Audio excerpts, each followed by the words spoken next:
And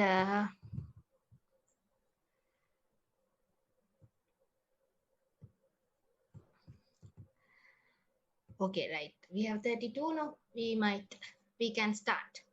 Right. So I think I'm audible to you people. Yes, madam. Yes, Good madam. morning. Yes. Right. Good morning. Right. Okay. So we were discussing on management, and this could be my last session on management with you all.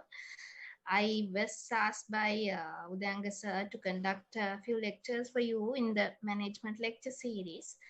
So y'all have learnt management all this while, and you have a knowledge on this, and the people who have come from the certificate, diploma and advanced diploma, they carry a uh,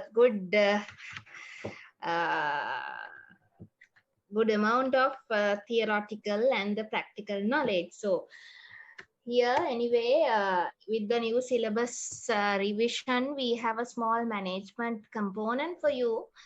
We expect you to know the basics of management, and we are kind of revising.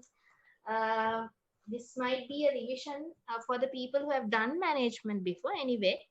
So as you are going to do, as you are reading for the degree, the master's degree in entrepreneurship, the knowledge on management is very vital, because if you know management, it acts as the foundation for all the subjects that you are learning. Plus, the theory you learn under management can act as a foundation in application in your career. So that's why this subject is offered for you. So you have learned management all this while. So you know management is the process of uh, planning, organizing, directing, and leading. And you have learned management as the process of achieving organizational objectives in a effective way by using limited resources in an efficient way. You have learned on the concept of the process, then objectives, then effectiveness, then limited resources, and efficiency by now. So you have a good understanding, right? And basically you learned management as the process of planning, organizing, directing, and controlling. ඔයාලා ඉගෙන ගත්ත management කියන්නේ සැලසුම් කරණය, සංවිධානකරණය, මෙහෙයවීමේ සහ පාලනකරණයේ එකතු වෙච්ච ක්‍රියාවලියක් කියලා. ඒක තමයි ඒ දේවා මෙතනට වෙනකන් ඉගෙනගෙන තියෙනවා. අපි කතා කරලා තියෙනවා මේ වෙනකොට planning ගැන. We have learned on planning. Planning is establishing organization goals and objectives, and defining the strategies to achieve them. And we have learned on organization also, right? We have learned on organization also. සංවිධානකරණය ගැන ඔබ ඉගෙනගෙන තියෙනවා. සංවිධානකරණය කියන්නේ it's again organization is a process where you assign for task, you assign the task among the members of your organization, you group the similar tasks and allocate them to the department, where you delegate authority, then you allocate resources for them, then you create the hierarchy, define systems of working, and where you define the coordination mechanism that you learned as the organization process. So we learned management is the process of planning, organizing, directing. Directing කියලා කියන්නේ මෙහෙයවීම. So under directing, last week we learned on motivation. Actually directing මෙහෙයවීම කියන එක කාර්යයන් තුනකින් සමන්විතයි. නායකකරණය, අභිප්‍රේරණය සහ සංනිවේදනය කියන එක. Directing encompasses three things: leadership, motivation, and communication. So we learned last week on the motivation. So today what we are going to learn is on the leadership. I didn't put the slide on still since I'm giving a small introduction. Thank you, Asiri. So today what we are going to do is we are going to discuss about one of the process which is coming under directing. One of the process which is coming under directing. We are aware that under directing three processes are there as leadership, motivation, and communication. We talked about motivation. Today we are to talk about leadership. එතකොට මෙහෙයවීම යටතේ අපිට තියෙන සංනිවේදනය, නායකකරණය, අභිප්‍රේරණය කියන කරුණු කාරණා තුන මේ ක්‍රියාවලි තුන යටතේ තියෙන නායකකරණය ගැන තමයි අද අපිට කතා කරන්න තියෙන්නේ. හරි? නායකකරණය. ඊට පස්සේ මැනේජ්මන්ට් ප්‍රොසෙස් එක ඉවර වෙනවා කන්ට්‍රෝලින් නැත්නම් පාලනකරණය කියන එකෙන් ensuring whether the set outputs are in par with the real outputs. That is controlling. You will be learning in future. So we'll look at today's topic, leadership. Now, when it comes to leadership, you learned on leadership in different circumstances. For your organization behavioral studies, you learned leadership, right? If I'm not mistaken, for the advanced diploma students, you learned leadership in organization behavior. Is that correct? ඔයා නායකකරණය ඉගෙන ගත්ත නේද OB වලට?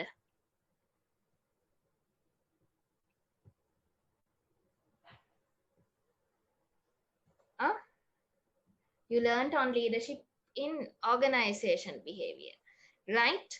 So for the organization behavior is also, for that also leadership acts as a special topic, and under management also leadership is a special process which is a must to be discussed.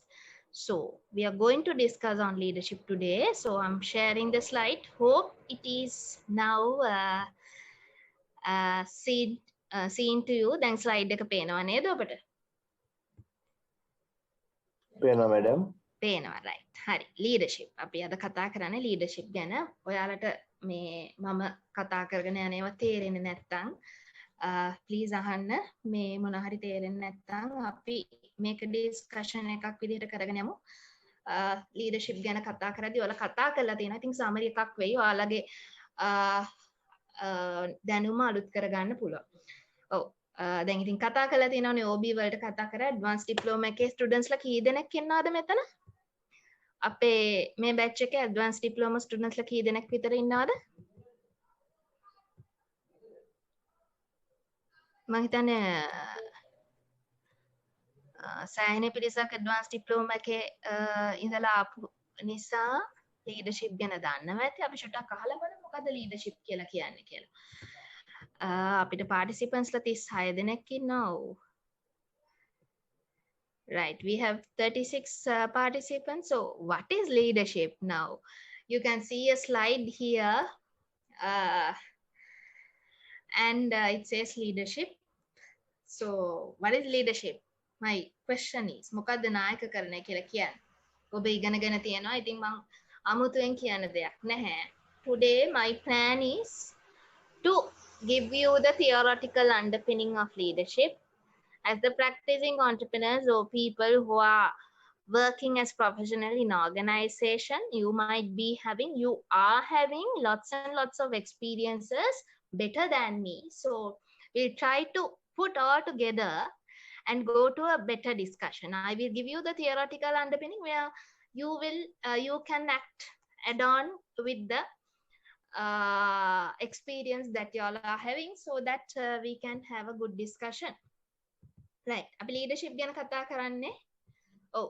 නායකකරණය leadership. ඔබ ඉගෙනගෙන තියෙනවා මේක හැමතැනම මේ අලුතෙන්ම ඔබ ඉගෙනගෙන තිබුණත් අලුතෙන්ම මෙතෙන්ට එන ලීඩර්ෂිප් ඉගෙනගෙන නැති කට්ටියට මැනේජ්මන්ට් ඉගෙනගෙන නැති කට්ටියට අපි කරන්නේ අසාධාරණයක්නේ මේවා කතා කරේ නැත්නම් ඉතින් ඔයාගේ තියෙන දැනුම තව චුට්ටක් රීවිසිට් කරන්නයි මැනේජ්මන්ට් තියරිස් ගැන චුට්ටක් ආය දැනගන්නයි තමයි මේ කතා කරන්නේ. ඔව්. TEI පිරිස් කියලා තියෙනවා leadership is the art of motivating a group of people to act towards achieving a common goal. Art of motivating a group of people to act towards achieving a common goal. Okay. You motivate your subordinates. No, not subordinates. You motivate your followers to achieve a common goal. ඔබ ඔබේ අනුගාමිකයන්ව අභිප්‍රේරණය කරනවා මොකක් හරි goal එකක් නැත්තම් target goal එකක් ඔව් පරමාර්ථයක් ළඟා කරගන්න. ලීඩර්ෂිප් කියලා කියන්නේ ඒකයි කියලා කෙනෙක් කියනවා. තව ලීඩර්ෂිප් කියන්නේ මොකද්ද කියලා හෙව්වොත් මොනවද කියන්න පුළුවන්? Anything that you can add on with the concept leadership? Yes, please.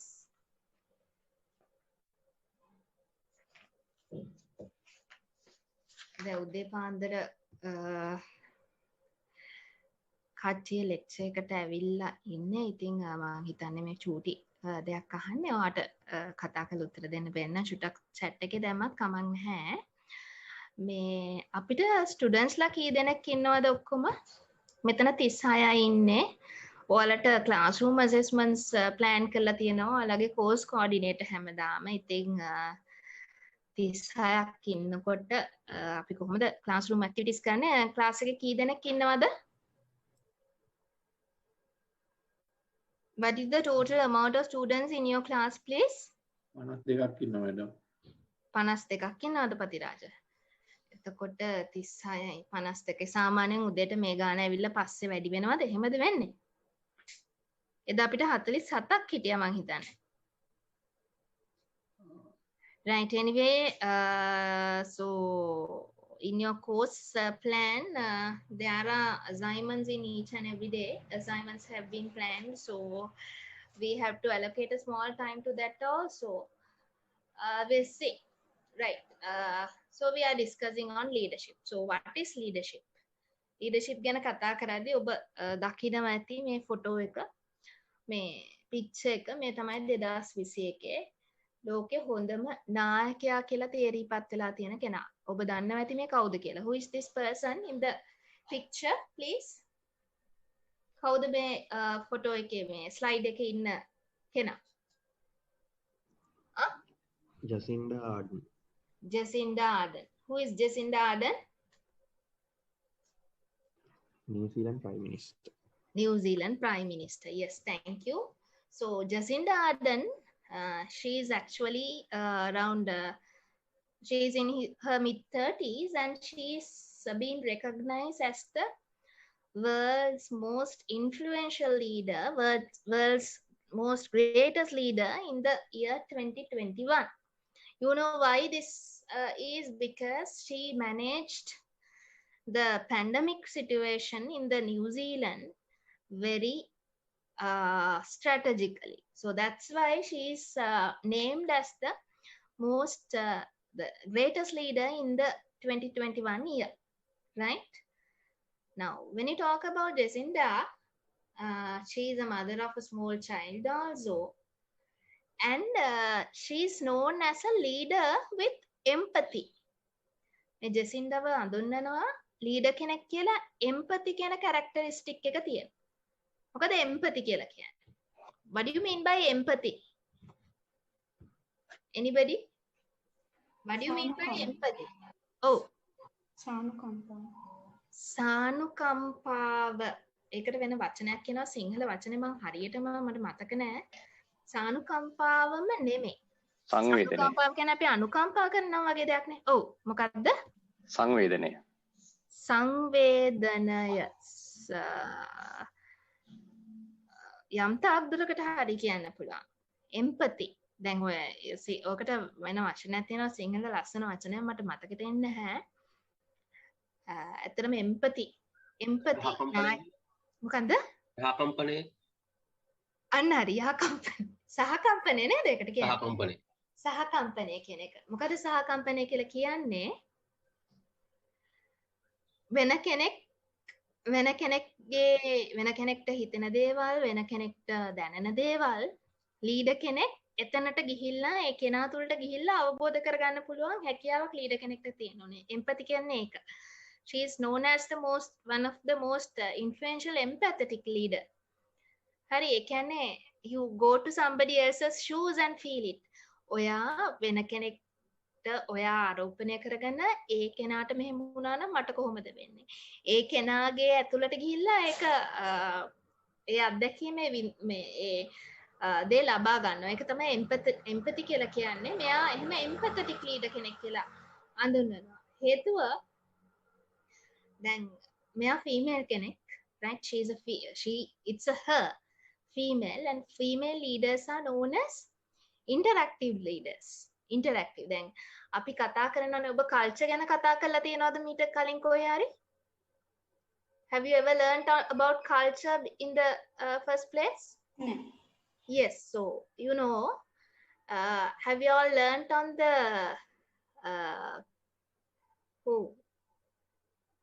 cultural dimensions? Have you all learned about the national cultural dimensions? Anybody? National cultural dimensions ගැන ඔබ ඉගෙනගෙන තියෙනවද?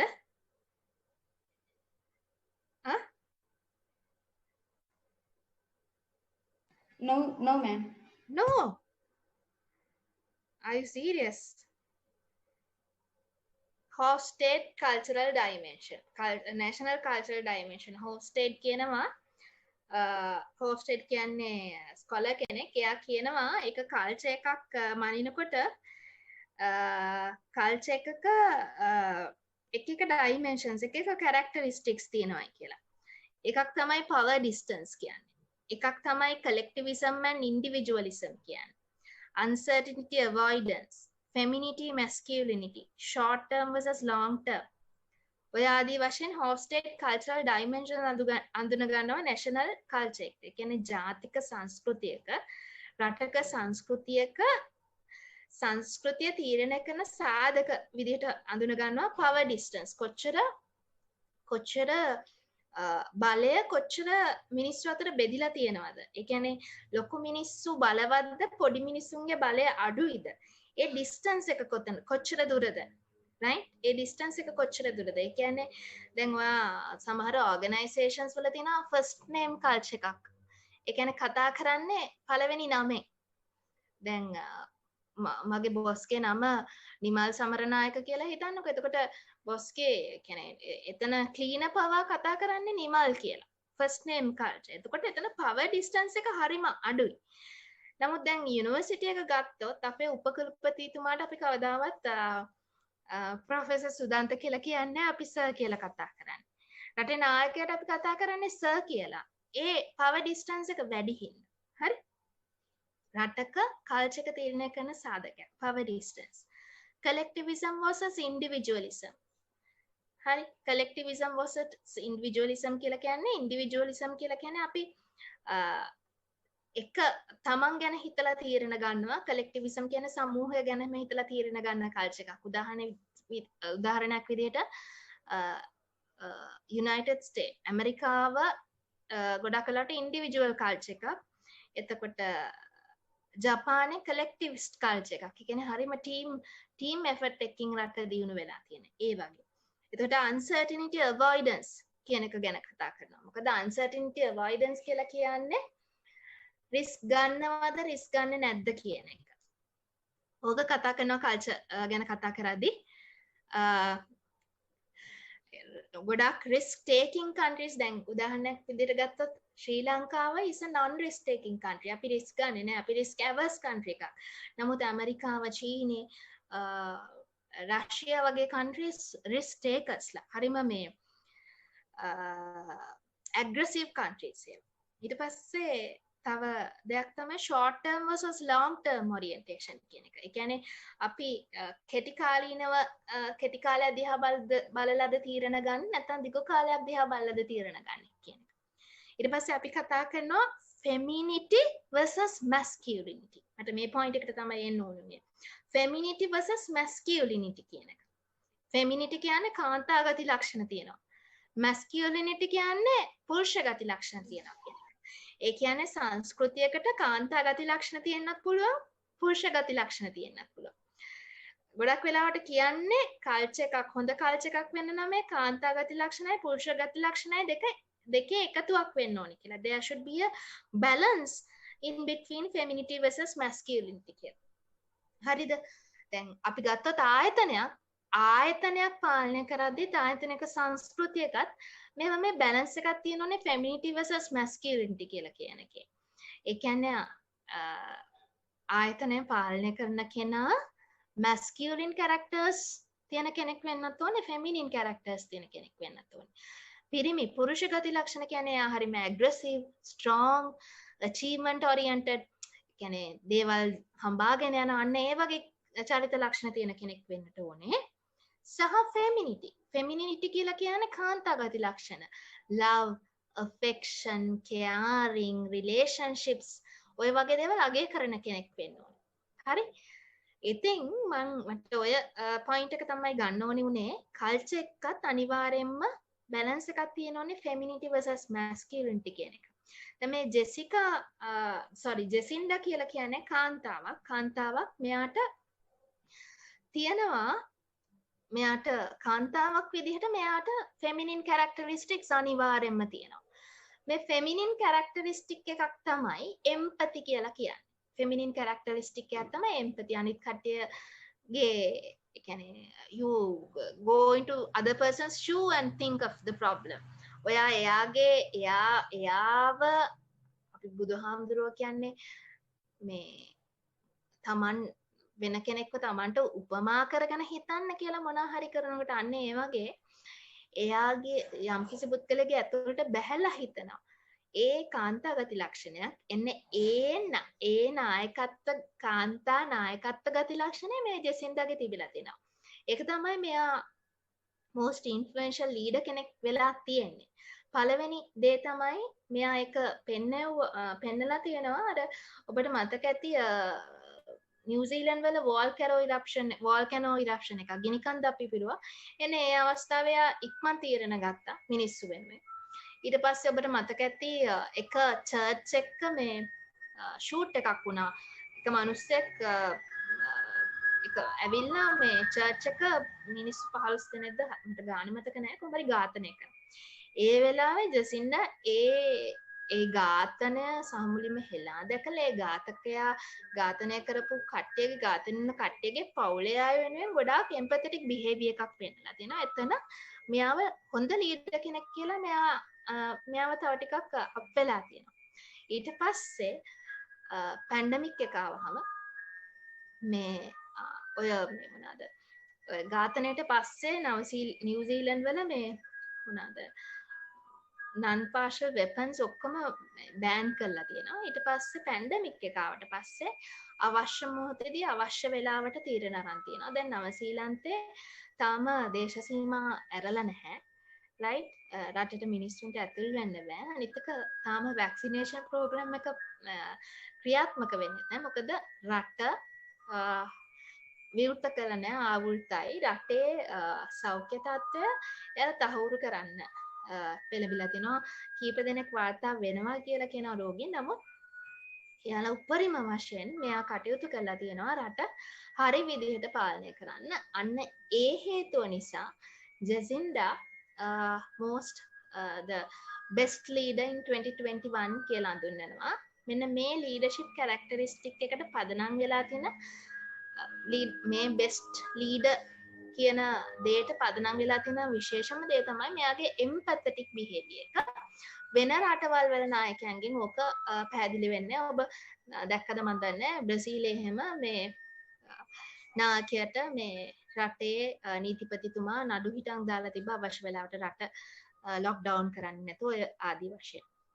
ඉතින් එහෙම ගත්තාම ජැසින්ඩා අපේ රටෙත් ඒ ප්‍රශ්න වුණා ඔබ අපි දැන් අත්විඳිනවා ජැසින්ඩා one of the most greatest leaders කියලා හඳුන්වනවා. ඉතින් leadership ගැන කතා කරද්දී 2021 most influential leader ගැන තමයි අපි කතා කරේ. ඉතින් අපි අද කතා කරන්න යන්නේ ඔය කරුණු කාරණා ටික පදනම් කරගෙන. හරි. ඉතින් අපි discussion එක ඉස්සරහට අරන් යමු. මේ lesson plan එක ගත්තොත් අපි ඉස්සෙල්ලාම මොකද්ද leadership කියලා කියන්නේ කියලා කතා කරනවා. ඊට පස්සේ leadership leader කෙනෙක් කොහොමද manager කෙනෙක්ගෙන් වෙනස් වෙන්නේ කියලා අපි කතා කරනවා. ඊට පස්සේ අපි කතා කරනවා leadership ගැන එක තියෙන theories පිළිබඳව. ඇත්තටම leadership ගැන theories ಜಾති තුනක් තියෙනවා. trait theories, behavioral theories සහ contingency theories කියලා. අපි මේ theories ගැන චුට්ටක් කතා කරනවා. ඊට පස්සේ theoretical understanding එකක් ගන්න බලාපොරොත්තු වෙනවා. ඊට පස්සේ contemporary leadership theories කීපයක් ගැන කතා කරනවා.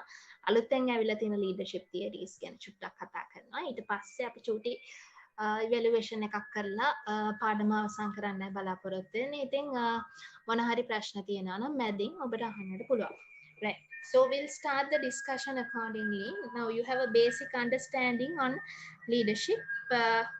So one he or she replied saying what is leadership also. So what is leadership?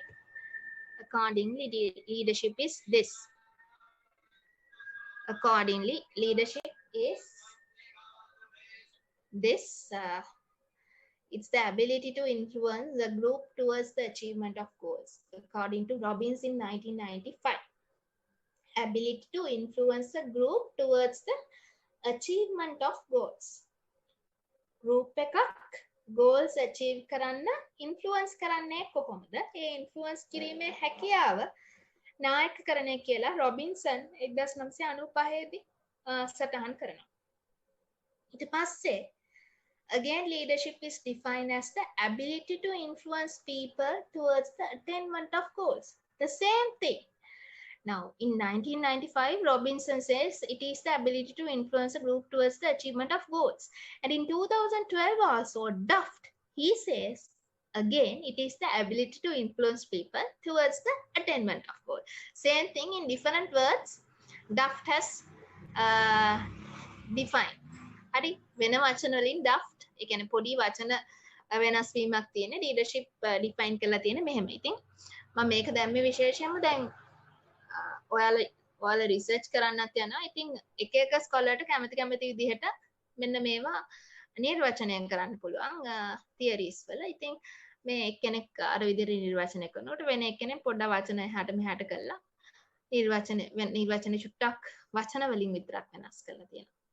හරි ඊට පස්සේ තුන්වෙනි එක්කෙනා කියනවා තුන්වෙනි කණ්ඩායම ස්ටෝනර් ෆ්‍රීමන් and ගිල්බර්ට් කියනවා 2009 දී leadership is the process of directing and influencing the task-related activities of group members. Process of directing and influencing the task-related activities. Stone and Freeman ge nirvachane chuttak එක පැත්තකට බරයි. It is saying that it is the process of directing, influencing the task-related activities. There can be activities other than tasks. So anyway, right? What I wanted to tell is different people can define a concept in different ways. What we have to know is we don't have to study all these things, these theories. What you need to know is you have to take the spirit under these things and define your own and explain your own idea about leadership.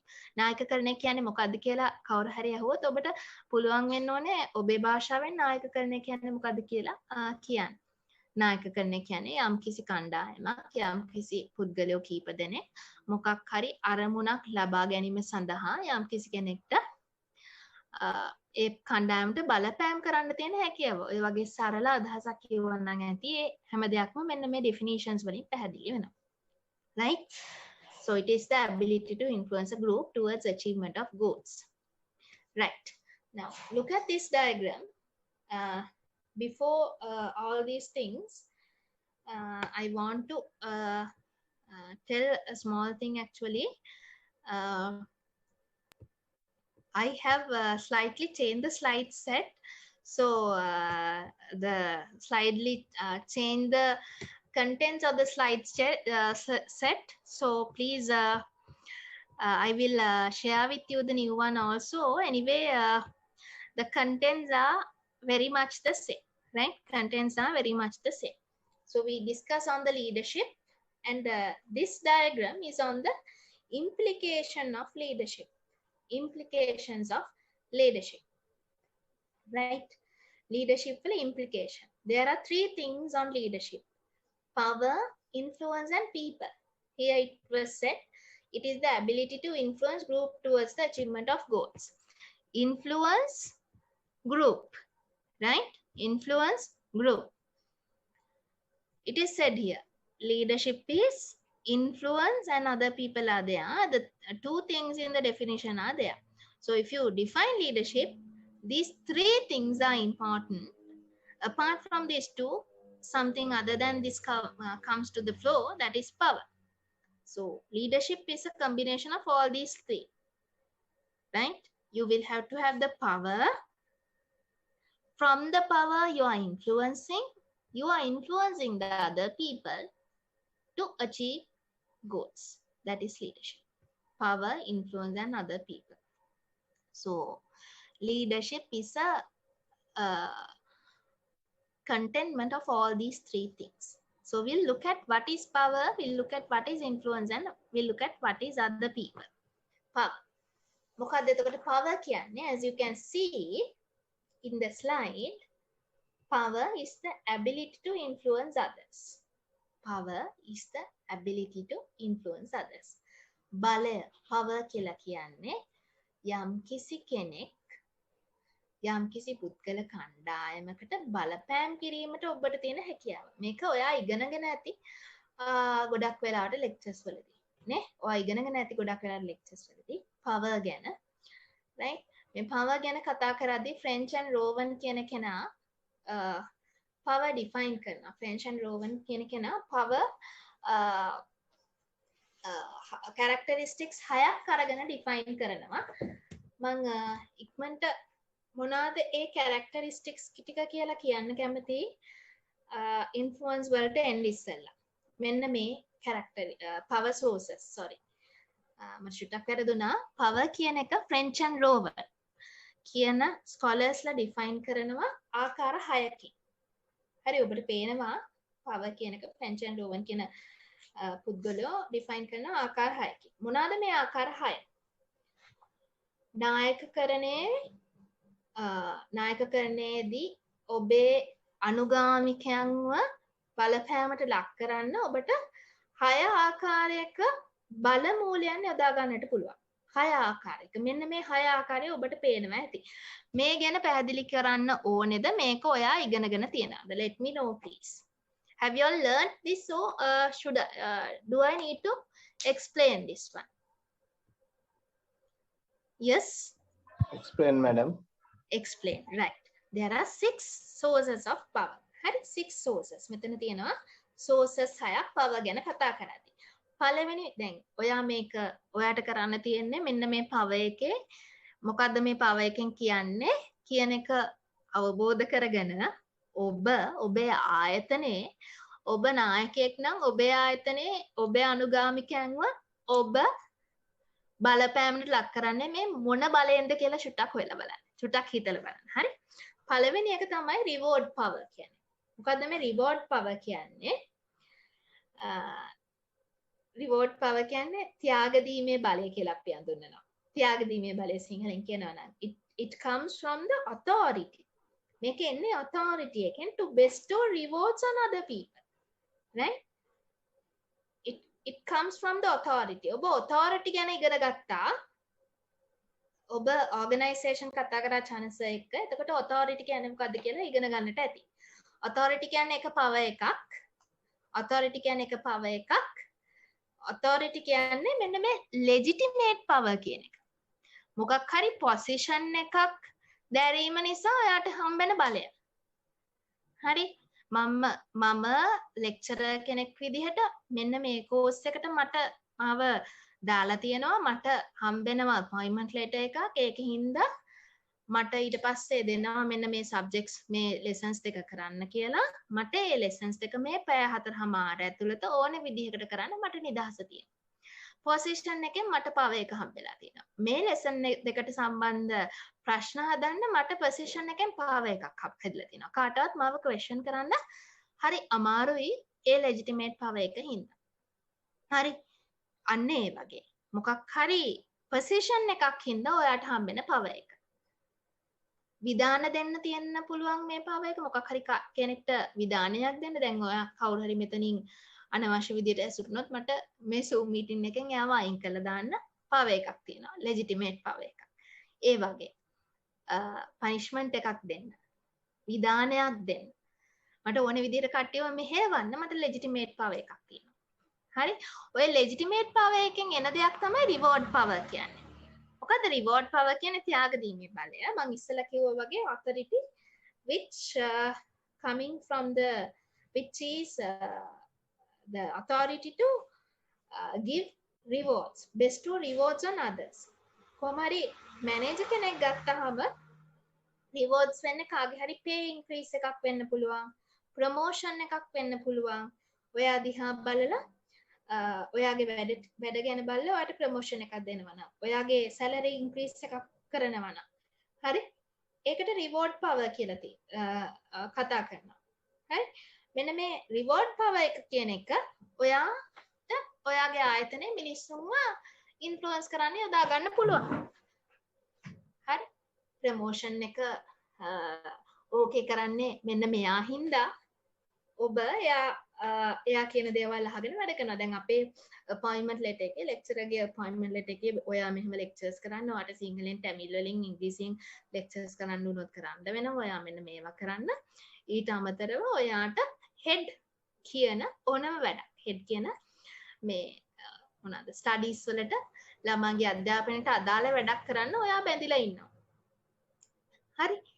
එහෙම power legitimate power එකක් හෙට දුන්නහම මම අනුගාමිකයෙක් විදිහට ඒව කරන්න බැඳිලා ඉන්නකොට හරිද හෙට අයිතියක් තියෙනවා මට මගේ අදාළ ප්‍රොමෝෂන්ස් දෙන්න හෝ නොදෙන්න ඒ හෙඩ්ගේ ඒ power එකට කියනවා reward power කියලා මම හිතන්නේ පැහැදිලි ඇති ඊට පස්සේ දෙවෙනි source එක තමයි coercive power කියන එක coercive power කියන්නේ දඬුවම් දීමේ බලය කියලා කියනවා rewards දුන්නා වගේම මැනේජර් කෙනෙක්ට ලීඩර් කෙනෙක්ට කාට හරි දඬුවමක් දෙන්න පුළුවන්.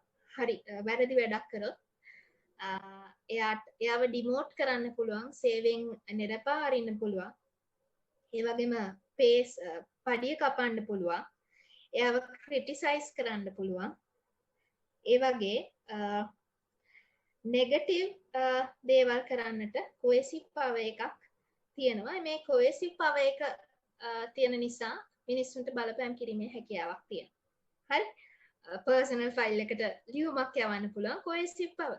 තර්ජනාත්මක විදිහට බලපෑම් කරන්න පුළුවන් මිනිස්සුන්ට. Right. That is coercive power. Then legitimate power. Legitimate power, as I've mentioned you, legitimate power comes from the position. Position එක නිසා ඔබට හම්බෙන බලය. මෙන්න මේ තුලින් ඔයාට ඔයාගේ අනුගාමිකයන්ව බලපෑමට ලක් කරන්න. ඊට පස්සේ කතා කරන මේ expert power and referent power. මෙන්න මේ powers දෙකට අපි කියනවා personal powers කියලා. right? හරිනම් මේ diagram එකේ උඩින් තව column එකක් ඇවිල්ලා මෙතන column එක නෙමෙයි තව වර්ගීකරණයක් කියලා මේ expert power කියන එකයි referent power කියන එකයි එකතු කරන්න හැකියාවක් තියෙනවා. මොකද මේ දෙකම personal powers. personal powers. එක මිනිස්සෙගේ personality එක තුලින් හම්බෙන powers expert power right expert power කියන්නේ මොකක් හරි දෙයක් ගැන expertise knowledge එක තියෙන හින්දා ඒ දෙයට ඔබට තියෙන බලය right expertise knowledge එක තියෙන හින්දා ඒ දෙයට ඔබට තියෙන බලය දැන් උදාහරණයක් ගත්තොත් ලංකාවේ management field එක ගත්තොත් expert power එක ගොඩක් ඔයාලගේ ශාමනු දෑංගසට තියෙනවා. සර් තමයි ලංකාවේ ඉන්න bestම management scholar කියලා හඳුන්වනවා ඉතින් එයා සර්ගේ එක්ස්පර්ටීස් එක නිසා සර්ට ලොකු එක්ස්පර්ට් පව එකක් තියෙනවා. අපි ගොඩක් වෙලාවට මැනේජ්මන්ට් වල දෙයක් දන්නේ නැත්නම් සිංහල වචනයක් දන්නේ නැත්නම් මැනේජ්මන්ට් වල කෙලින්ම කියන්නේ සර්ගේ ලෙක්චර් ගොඩක් වෙලාවට ලෙක්චරර්ස්ලා කියන්නේ අන්න සර්ගේ කළමනාකරණය සරල පොත පොඩ්ඩක් බලන්න ඒකේ වචන නැත්නම් සර්ගෙන් අහන්න ඔන්න ඔය වගේ දේවල්. මොකද එයාට ඒ එක්ස්පර්ට් පව එක තියෙනවා. දැන් කොවිඩ් තුන්වෙනි රැල්ල මැඩලන්න ලංකාවේ එක්ස්පර්ට් පව එක ක්‍රියා ලංකාවේ එක්ස්පර්ට් පව එකෙන් එක වෙනවා අඩුයි. ඔබ දන්නවා ඇති. හරිනම් ඒක මේ ටාස්ක් ෆෝස් එකේ බලය තියෙන්න ඕනේ. ටාස්ක් ෆෝස් එක මෙහෙවන්න ඕනේ මෙඩිකල් ඩොක්ටර්ස්ලා. නමුත් මිලිටරි එක මෙහෙවන්නේ. ඉතින් ඒ එක්ස්පර්ට් පව එකෙන් නෙමෙයි ඒ තීරණ ගන්න. ඉතින් තීරණවල යම්කිසි ප්‍රශ්නයක් ඔබට පේනවා. තීරණවල වැරදි ඔබට පේනවා ඇති. ඒ වගේ. ඊට පස්සේ රෙෆරන්ට් පවර් කියන එක අපි කතා කරනවා. What is referent power? The power which comes from the charisma, personal characteristics. It is commanding others to identify, respect and admire people. Referent. It comes from the characteristic. ඔයගේ personality එකෙන් එන power එකක්. Right?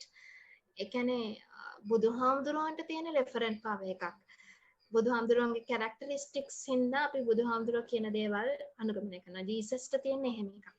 ඒ වගේ there are people who are having referent powers, right? You can't say no to them due to their this source of power, right? And so those are two personal powers. And finally you have information power. තොරතුරු ළඟ තියා ගැනීමේ බලය, information power. Now as you know, information has become one of the most critical resource in today's era, in this knowledge era. So information acts as a very powerful power, right? Holding of information. Now knowing information is a power, right? The intelligence group of a country, intelligent teams of a country holds a lot power, right? From their information the whole country can depend actually. So that is also another power. And these 6 sources of powers are from French and Roman. And apart from that, in the modern literature, they have come across another power called network power. When the Balamoolashay French and Roman කියන scholars ලා තමයි identify කරලා තියෙන්නේ. ඊට අමතරව අලුතෙන් කතා කරනවා මේ network power කියන එක. network of relationship. ඔන්න ඔය power එක ගැන. ඒ කියන්නේ මිනිස්සුන්ට relationships නිසා networking හොඳ networking පසුබිමක් තියෙන හින්දා power එකක් හම්බෙලා තිනවා. අද businesses වලට නැතිවම බැරි දෙයක්. Right? And personal effort. From the personal effort,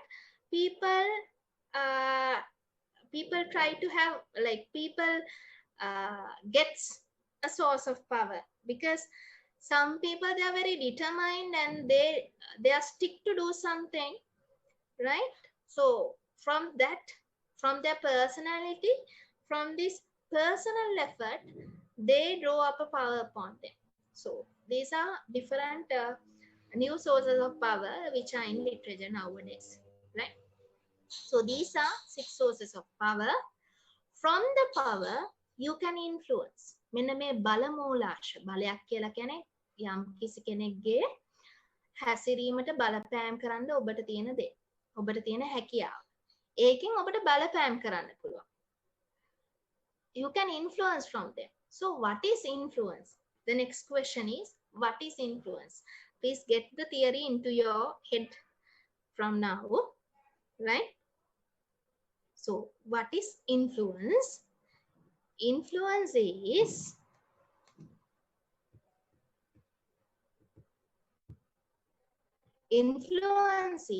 the act of changing others' behavior. Power is the ability to influence others. No, influence is the act of changing others' behavior. The effect a person's action have on the values, attitudes, behaviors of others. Power කියන්නේ යම් කිසි කෙනෙක්ට බලපෑම් කිරීමට තියෙන හැකියාව. බලපෑම් කිරීම කියන්නේ යම් කිසි කෙනෙක්ගේ හැසිරීම වෙනස් කිරීම කියන ක්‍රියාව. යම් කිසි කෙනෙක්ගේ හැසිරීම වෙනස් කිරීම කියන ක්‍රියාව. යම් කිසි කෙනෙක්ගේ ක්‍රියාවකින් කෙනෙක්ගේ values වලට attitudes වලට behaviors වලට බලපෑමක් කරන්න පුළුවන් නම් එන්න ඒකට influence කියනවා. මෙන්න මේ කතන්දරය බලන්න economics පත්තරේ තියෙනවා. ඔබ දන්නවා මේ නිරූපිකාවගේ මොනවාද මෙයා මේ quarantine rules කඩපු හින්දා lockdown එක breach කරපු හින්දා සමාජයේ ලොකු කතිකාවතක් ඇති වුණා. economist පත්තරේ දාලා තියෙනවා for 2 weeks and Inferno blazed on a container ship of the coast.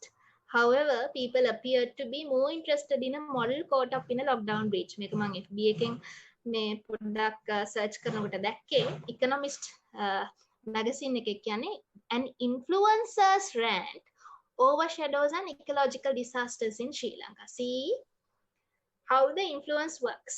මට මේක quote කරන්න ඕනුනේ එකයි. මෙතන influence කියලා කියන්නේ act of changing others behavior. මෙන්න මෙයා influential character එකක් ලංකාවේ සමාජ පද්ධතියට එක සමාජ කොට්ටාශයකට මෙන්න මෙයාගේ මේ influence power එකෙන් ඔබ දන්නවා එතන යම් කිසි political දෙයක් සිද්ධ වුණා මේ නැව මුහුදුබත් වීම තුළින් සිද්ධ වුණ ecological disaster එක මෙන්න මෙයාගේ මේ influential power එකෙන් යම් කිසි පසුබෑමකට ලක් වුණා. හරි. ඉතින් ඔය economics magazine එකේ දාලා තියෙන දෙයක් මම දන්නේ මේ source එක මම හොයන්න ගියේ නෑ. මට මේක හොඳ example එකක් කියලා හිතුණා. කොහොමද influence එක වැඩ කරන්නේ කියලා ඔබට කියන්න. So this is how things work, right? You can influence, you can change others' behaviors from your act. Some people have a lot of influence power. As a leader, as a manager in your organization, if you have this influential power more, if you have this ability to influence more, there is a high likely that you are achieving the goals. ඔබට මේ බලපෑම් කිරීමේ හැකියාව වැඩි නම් ඔබට ඔබේ ආයතනය ඔබේ ව්‍යාපාරය ඔබට අවශ්‍ය තැනට ගෙනියන්නට ඇති හැකියාව වැඩි. හරි. ඉතින් කොහොමද ඉන්ෆ්ලුවන්ස් කරන්නේ කියන එක අපි දැන් කතා කරමු. How are you going to influence? Right? There have been studies and it is said that there are there can be around 4,000 different techniques to influence other people. Right? Among the studies done up to now, they have identified that there are about 4,000 odd of different techniques to influence people, and the theory has identified 6 interpersonal influence tactics, right? 6 interpersonal influence tactics. One is, I have not mentioned this in the slideshow, so I will just tell what are the influencer tactics, right? One is, you can use a rational persuasion, right? The ways of influencing. One is, you can use a rational persuasion. ඔබට පුළුවන් influence කරන්න facts වලින්, තොරතුරු වලින්. හරි? එතකොට දත්ත වලින් මිනිස්සුන්ව influence කරන්න පුළුවන් rational persuasion. හරි? දැන් අපේ රට කොහොමද එකපාරටම වැහුවේ? අපේ රට කවදාවත් lockdown කරන්නේ නැහැ කිය හිටපු රට අන්තිමට වැහුවේ medical doctorsලා මේ rational persuasion එකක් ගෙනාවා. දත්ත කරුණු කාරණා scientific based paper කියන එකක් ප්‍රසිද්ධියට පත් කරා ප්‍රොෆෙසර් මලිත් නේද ප්‍රොෆෙසර් මලිත් පෙරේරා ගෙන් සම්මානිත කණ්ඩායමක ඉතින් ඒ rational persuasion විදිහ rationally කොහොමද persuade කරේ කියලා චුට්ටක් මට විනාඩියක් දෙන්න.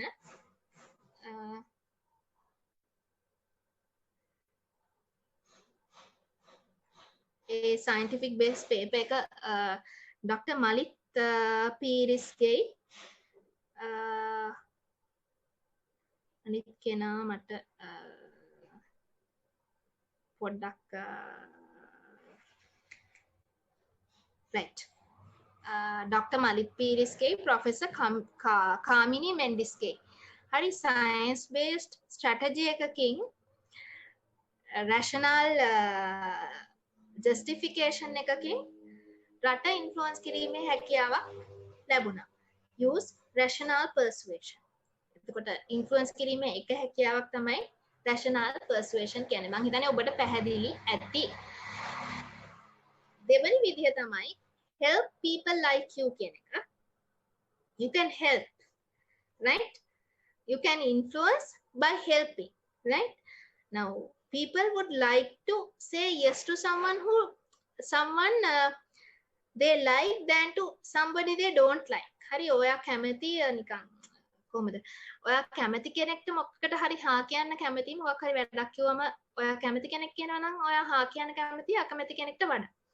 ඉතින් මේ මිනිස්සු තුන කැමැත්තක් ඇති කිරීම තුලින් ඉන්ෆ්ලුවන්ස් එකක් කරන්න පුළුවන්. පළවෙනි එක facts ගැන කතා කරලා rational persuasion තුලින්, දෙවෙනි එක help people like you කියන concept එක තුලින් කරන්න පුළුවන්. ඊට පස්සේ තුන්වෙනි සංකල්පය තමයි rely on the rules of reciprocity. Rely on the rules of reciprocity. ඔබට මොකක් හරි ප්‍රශ්න මම මේක PowerPoint එකේ type කරන්නද ඔයාලට අවශ්‍ය නම් ලියා ගන්න පුළුවන් නේද? මම මේ කියන influencing mechanisms හය නැත්නම් ඔයාලට ඕන නම් type කරලා මම පෙන්නන්නම්. මේක මට slide එකේ දාන්න බැරි වුණා. හරි. ඕන නැත්නම් මම කියනවා rely on the rules of reciprocity. ඒ කියන්නේ මිනිස්සුන්ට influence කරන්න පුළුවන් benefits favors exchange කිරීම තුලින්. Right? Leaders can influence people through like exchanging benefits and favors. Right? So they can give what they have and they can take what they want.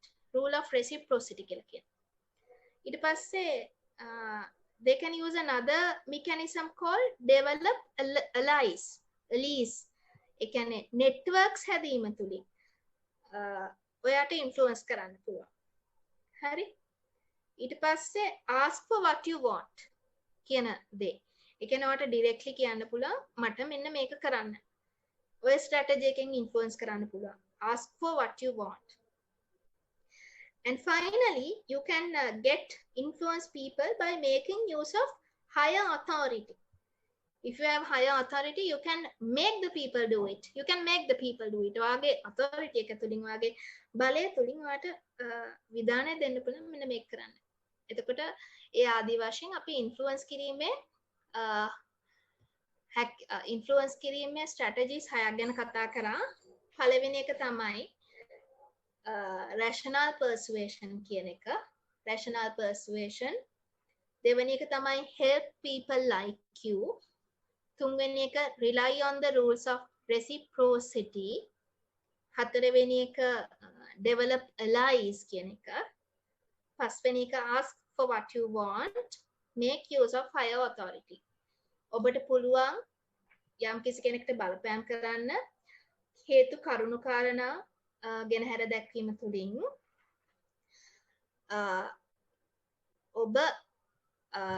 ඔබේ අනුගාමිකයන් ඔබට කැමති කරවා ගැනීම තුලින් පුළුවන්. හරි? යම් කිසි දෙයක් දීම තුලින් පුළුවන්. rely on the rule of reciprocity කියන එක.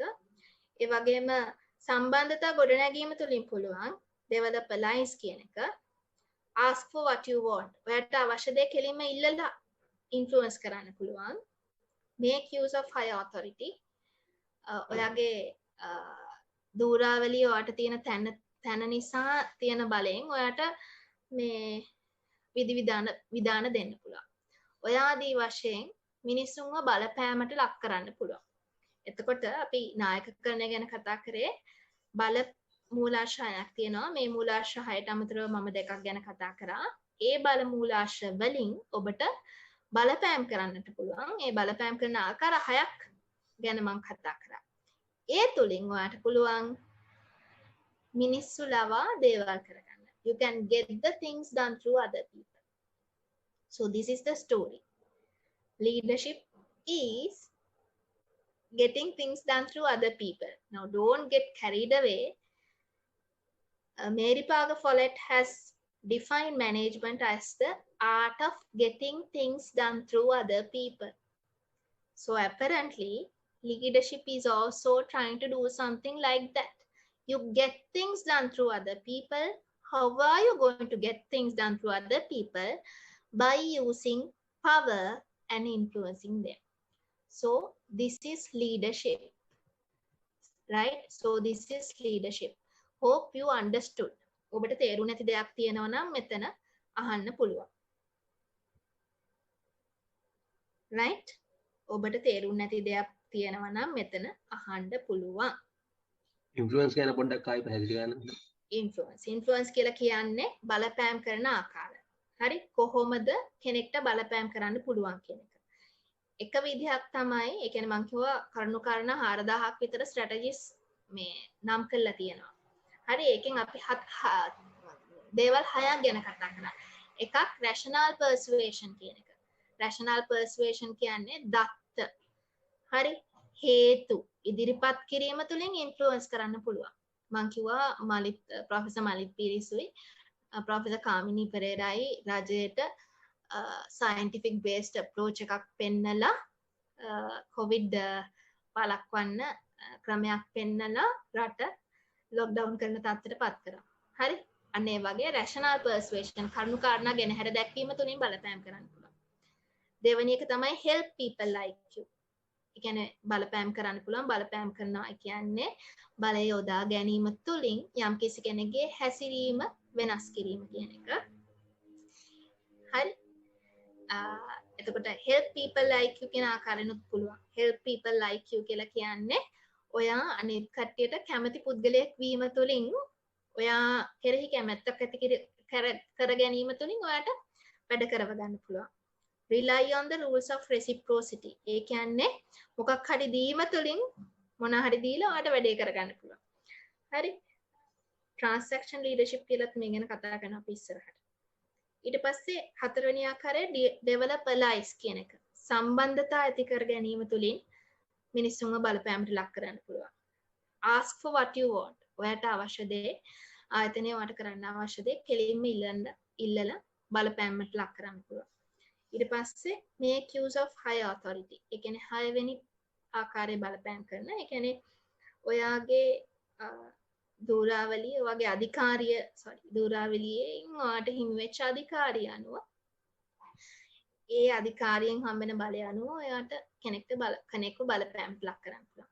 ඔයා ආදී ආකාර වශයෙන් මිනිසුන්ව බලපෑමට ලක් කරලා එයාලගෙන් වැඩ කරව ගන්න පුළුවන්. එහෙම වැඩ කරවා ගැනීම තමයි නායකකරණය කියලා කියන්නේ. right? එහෙම වැඩ කරවා ගැනීම තමයි නායකකරණය කියලා කියන්නේ.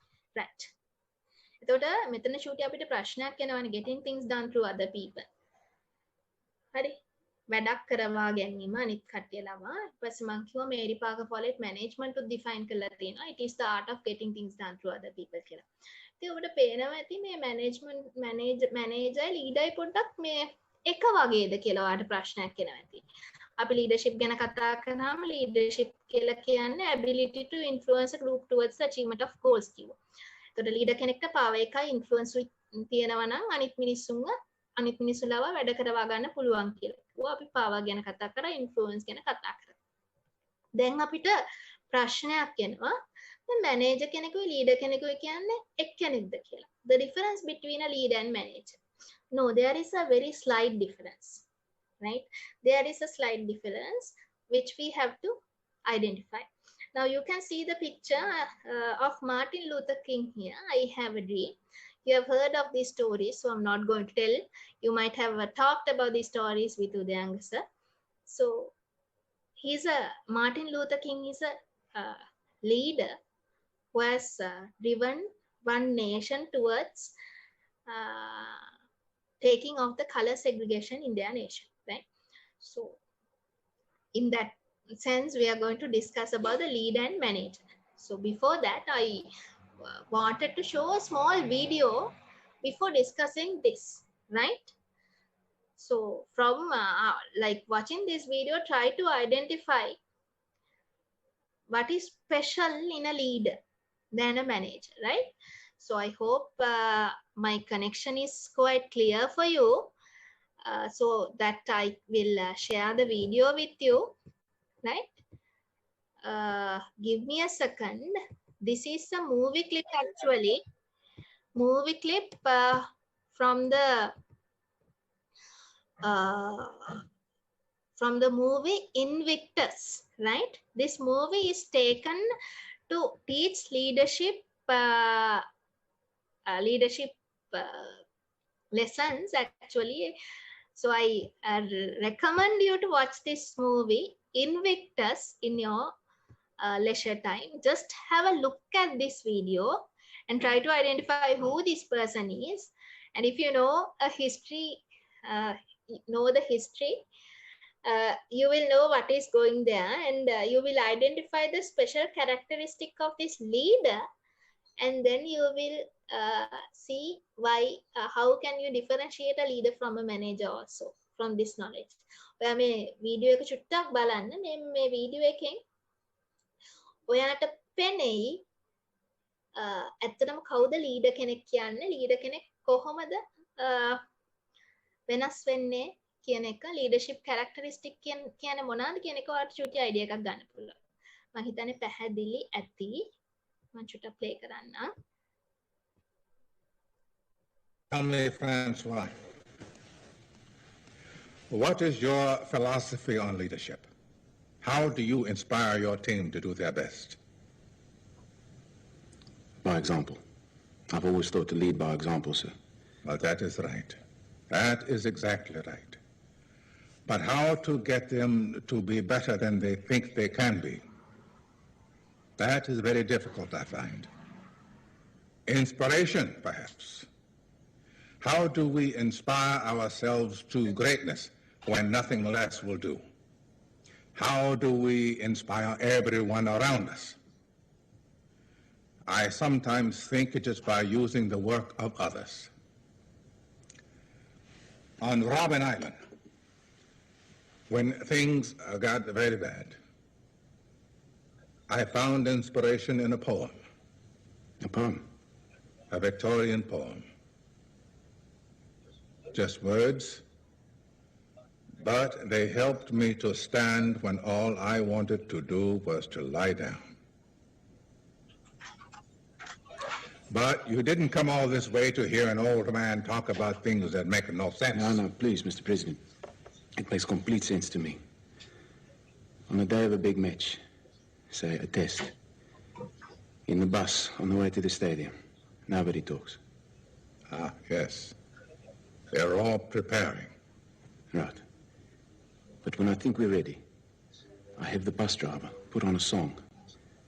Something I've chosen, one we all know. And we listen to the words together. And it helps. I remember when I was invited to the 1992 Olympics in Barcelona. Everybody in the stadium greeted me with a song. At the time, the future, our future, seemed very bleak. But to hear that song in the voices of people from all over our planet made me proud to be South African. It inspired me to come home and do better. It allowed me to expect more of myself. May I ask, what was the song, sir? Well, it was in Posisikilele, Africa. A very inspiring song. We need inspiration, Francois, because in order to build our nation, we must all exceed our own expectations.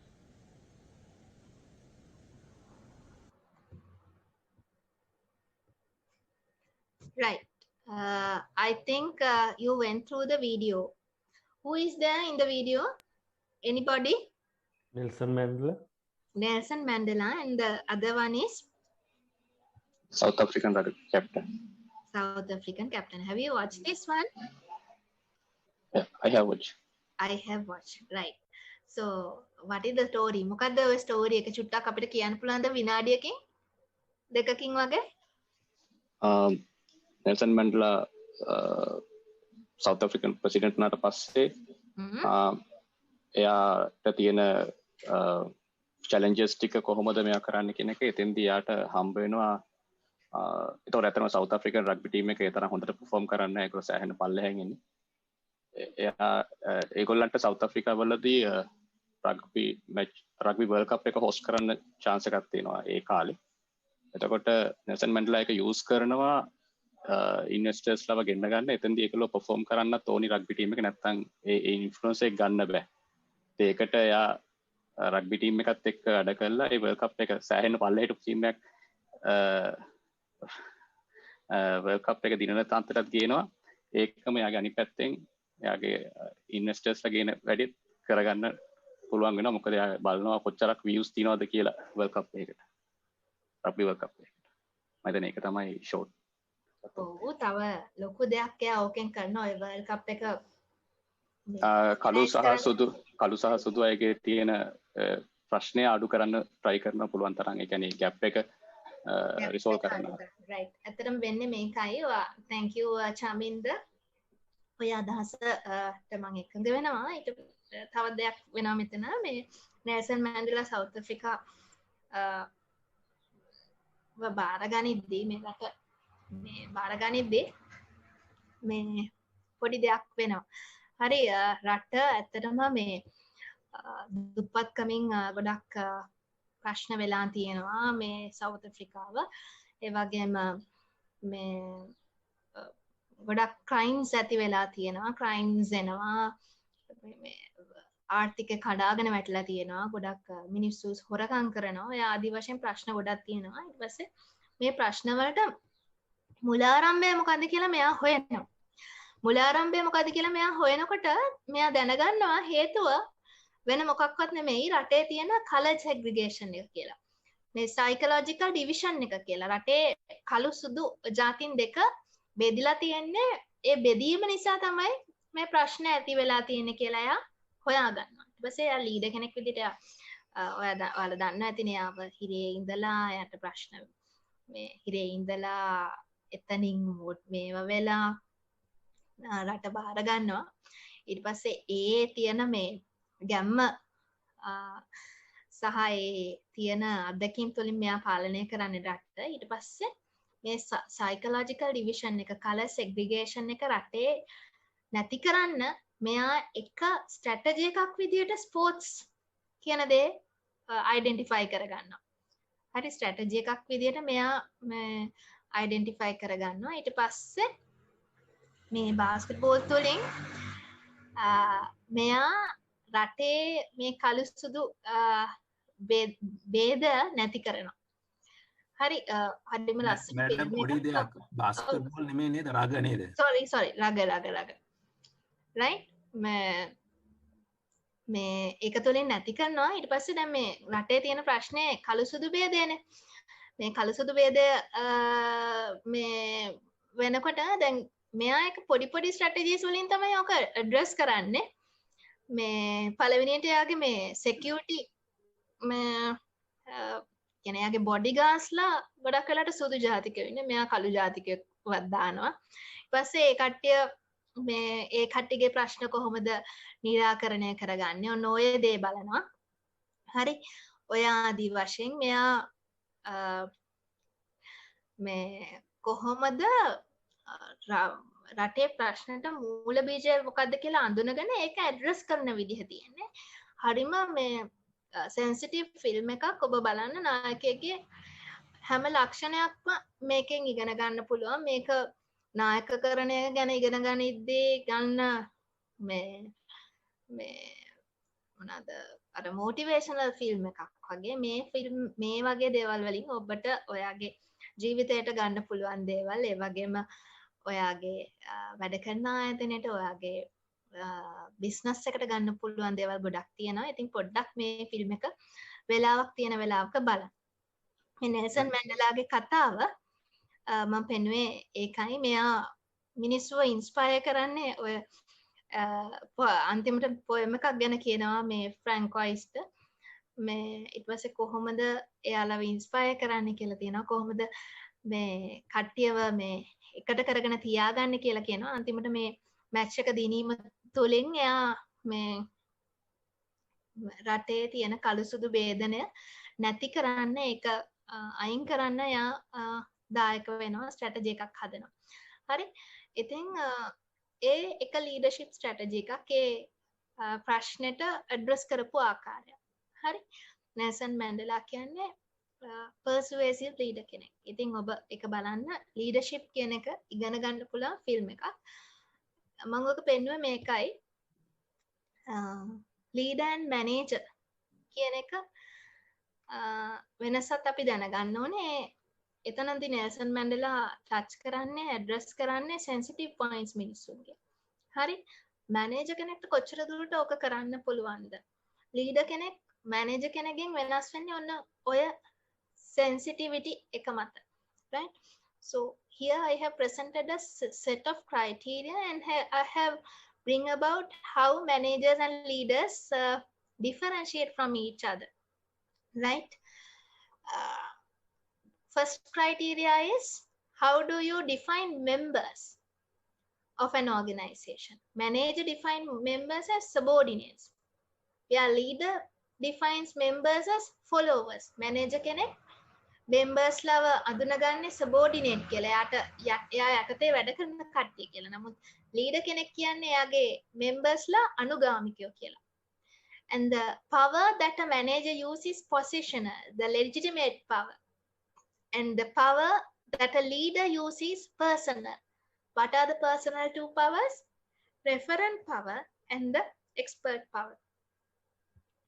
The influencing mode that manager uses is punishments, whereas what leader uses is rewards and charisma. Leader influence කරන්න යොදාගන්නේ rewards, charisma එක, characteristic, personality එක. And when you talk about the future focus of a manager's focus is so short-sighted. Manager ට future එක ගැන තියෙන්නේ කෙටි කාලින දැක්මක්. එයා එක්කෝ එයාගේ අවුරුදු 5ක ටාගට් එක අවුරුදු 10ක ටාගට් එක ගැන හිතන්නේ. නමුත් leader කෙනෙක් he has a far-sighted focus like Nelson Mandela did in the film, right? And what is the attitude towards change of a manager?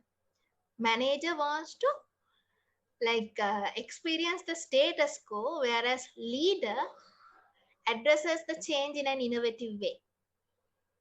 And talking about the respect, right? Gauravaya. Manager expect the respect. Manager කෙනෙක් කලමනාකරුවේ ගෞරවය බලාපොරොත්තු වෙනවා. නමුත් leader කෙනෙක් he or she receives the respect, right?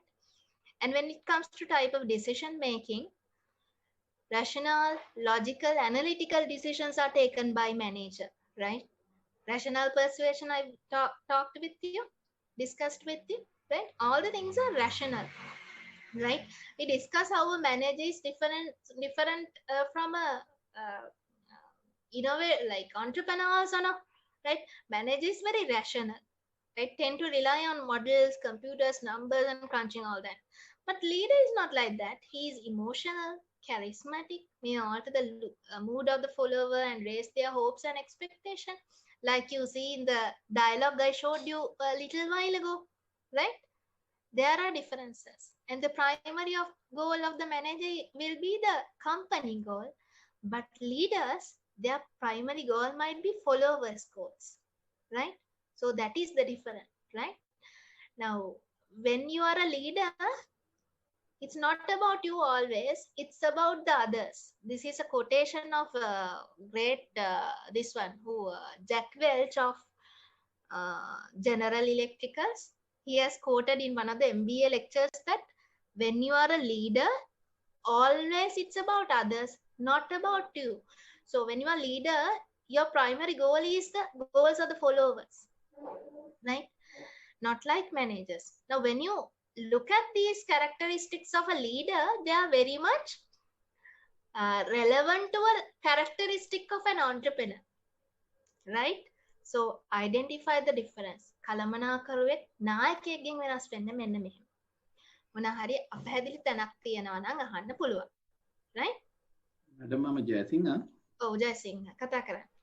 මාත් නැන්සල් මණ්ඩලාගේ අර දකුණු අප්‍රිකාව දිනු කරන්න ගත්ත එකේදී මම උතුමියගෙන් අහනවා පැහැදිලිවම ලංකාවේ තියෙන අර්බුදයට හේතුව ජාතිවාදයේද එහෙම නැත්නම් ආගම්වාදයේද නැත්නම් දේශපාලනයද? මගේ මතය නම් දේශපාලනය ජයසිංහ. නමුත් වෙනස් වෙන්න පුළුවන්. ආගම්වාදයට වඩා අන්තිමට දැන් මොනවා හරි කරදරයක් වුණාම කොච්චර වුණත් අන්තිමට මිනිස්සු එකතු වෙනවා නේද? මිනිස්සු අතර එහෙම දෙයක් තියෙනවා. නමුත් ප්‍රශ්නයක් වුණාම මිනිස්සු එකතු වෙනවා නේද? අර උදාහරණයක් දෙකට අර බදුල්ලේ බස් එක වැටුණාම කියන්නේ මිනිස්සුන්ගේ ආගම් ಜಾති අයින් වෙලා මිනිස්සුන්ගේ එකතු වීමක් තියෙනවානේ. කොච්චර දේශපාලනය විසින් ඒගොල්ලන්ව ඈත් කරන්න උත්සාහ කරනවා නේද? එහෙම බෙදීම් වලට ලක් වෙලා තියෙනවානේ. තනිකර මේක නිකන් අර ඔයාලා කූබියෝ ඩ්‍රාමා එක බලලා තියෙනවා නම් තනිකර පොලිටික්ස් රන් වෙන්නේ නේද? අපේ රටට වෙලා තියෙන්නේ ඒක. අපිට ගොඩක් වෙලාට රට හදන්න චුට්ටක් අමාරුයි. නමුත් කරන්න පුළුවන්, ඉන්ෆ්ලුවන්ස් කරන්න පුළුවන්. මොකද ඇරබික් ස්ප්‍රින්ග් එක අරාබි වසන්තය ඇති උනේ සෝෂල් මීඩියා වලින්. දැන් සෝෂල් මීඩියා වල ඉන්ෆ්ලුවන්ස් එක වැඩි. දැන් උදාහරණයක් විදිහට මේ පහුගිය ටිකේ ඔය කවුද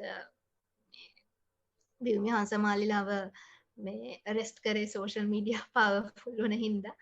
ඒ වගේ අරාබි වසන්තයත් ලෝකේ උදාහරණ ගත්තාම ඇති වෙලා තියෙන අරබික් ස්ප්‍රින්ග් එක සෝෂල් මීඩියා තුලින් ඇති වෙලා තියෙනවා. ඉතින් මිනිස්සුන්ට බලයක් තියෙනවා.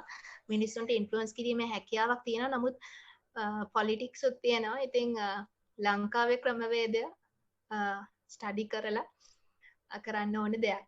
ඉතින් අපිට ගොඩක් වෙලාවට අපේ ආයතන තුලින් මේ දේවල් පටන් ගන්න පුළුවන්. ඊට පස්සේ ඉස්සරහට යන්න පුළුවන් කියන එක මගේ අත්දැකීම. මගේ මං හිතන දේ. නමුත් වෙනස් වෙන්න පුළුවන් මට වැඩිය අවබෝධය අත්දැකීම් තියෙන කට්ටියගේ අදහස් තුලින්. මං හිතන්නේ මං සාධාරණ උත්තරයක් දුන්නා වෙන්න ඇති. හරිද ජයසිංහ? හරි, ගොඩක් ස්තුතියි මම. right, thank you. එතකොට ලීඩර් කෙනෙක් මැනේජර් කෙනෙක් වෙනස් වෙන විදිහ ගැන කතා කරොත් ඔක මේ පික්චර් එකට දාන්න පුළුවන්. අපි මැනේජ්මන්ට් ගැන කතා කරනකොට මැනේජ්මන්ට් එකේ එක ෆන්ක්ෂන් එකක් ලීඩර්ෂිප් කියලා කතා කරනවා. right? So there is a component of leadership in management. So මෙන්න මේ මැද තියෙන කෑල්ල තමයි ඒ. right? Managers can also be leaders. Leaders also can be managers. right? So this is what we want you to be. මෙන්න මෙතනටයි ඔබ එන්න ඕනේ. හරි? Managers who are not leaders. මෙහෙම මැනේජර් කෙනෙක් විතරක් ඔබට වෙන්න පුළුවන්, ලීඩර් කෙනෙක් නොවේ. ලීඩර් කෙනෙක් විතරක් වෙන්න පුළුවන්, මැනේජර් කෙනෙක් නොවේ. Managers who are also leaders, they can influence the people a lot. And ideally, a good manager, since you are learning management, a good manager needs to be a good leader also. So that is the understanding, right? And moving on, when we talk about the role of leading, right? නායකකරණයේ භූමිකාව ගැන කතා කරොත් අපිට කතා කරන්න පුළුවන් දේවල් 6ක්, දේවල් 5ක්. One is directing and guiding. right? Leader නායකයෙක් හැම වෙලේම මෙහෙවන්න ඕනේ. උපදෙස් දෙන්න ඕනේ as a visionary. Visionary meaning a person who looks at the far-sighted future. And a leader has to be a communicator. A networker. Leader has to be a communicator. He has to communicate what is needed. Right? He has to communicate what is needed. Right? When and where as necessary. Right? And culture building. Leaders should have a power to build a culture like Nelson Mandela did. දැන් අපේ මම මෙතන දේශපාලන දෙයක් කරන්නට බලාපොරොත්තු වෙන්නේ නැහැ. නමුත් අපේ කවුද ගෝඨාභය රාජපක්ෂ මහත්මයා ජනාධිපති විදිහට පත් කරනකොට නිකන් රැල්ලක් ඇති වෙනවා, කල්චර් එකක් බිල්ඩ් වෙනවා වගේ. අර පින්තූර ඇඳලා එක එක දේවල් තුලින් කල්චර් එකක් බිල්ඩ් වෙනවා වගේ අපිට පේනුණා. අපිට නිකන් ෆිල්ම් එකක් හදන්න පේනවා. right? Actually if a good leadership is there, you can be a source to build a culture. You can be a source to build a culture. Leader is a culture builder. builder. ගොඩක් වෙලාවට Steve job බලන්න Steve job Apple ආයතනෙට ගිහිල්ලා එනවා ආයෙත්. එයා ඒක ඇතුළත culture එකක් බිල්ඩ් කරනවා Apple culture කියන එක. right? ඒ වගේ. Motivating. Leader as a motivator. Leader should be a motivator, team builder. He should be always be motivating the people down. And also a change agent. Change agent. Right? මොකක් හරි වෙනස් වීමක් ඇති කරන්න පුරෝගාමී වෙන කෙනෙක් උත් leader කෙනෙක් කියලා කියනවා. So these are the role of leadership: directing, guiding, communicating, culture building, motivating and changing. මෙන්න මේ ෆොටෝ එක දිහා බලන්න. මේකත් FB එකෙන් ගත්තේ. The first picture is the situation when the Osama bin Laden was shooted. What was the what was there when Osama bin Laden was shooted? What was there in the American head quarters, right? And the second is one of the programs of vaccination recently held on with Namal Rajapaksa. No political motives, but I wanted to highlight. මෙතන පළවෙනි photo එකේ තියෙන්නේ Osama බින් Laden ඝාතනය කරන්න ඒක මෙහෙවනකොට ඒ සැලැස්ම මෙහෙවනකොට දැන් ඒ රටෙත් අපේ රටේ වගේ සේනාධිනායකයා වෙලා වෙන්නේ මේ බැරක් ඔබාමා. ඒක මෙහෙවන ආකාරය මෙතන ඔයා බලන්න මේ මුලසුනේ පුටුවේ මුලසුනේ ඉන්නේ මේ ඒ රටේ ආමි කමාන්ඩර්, right? මට නම් වශයෙන් මතක නැහැ.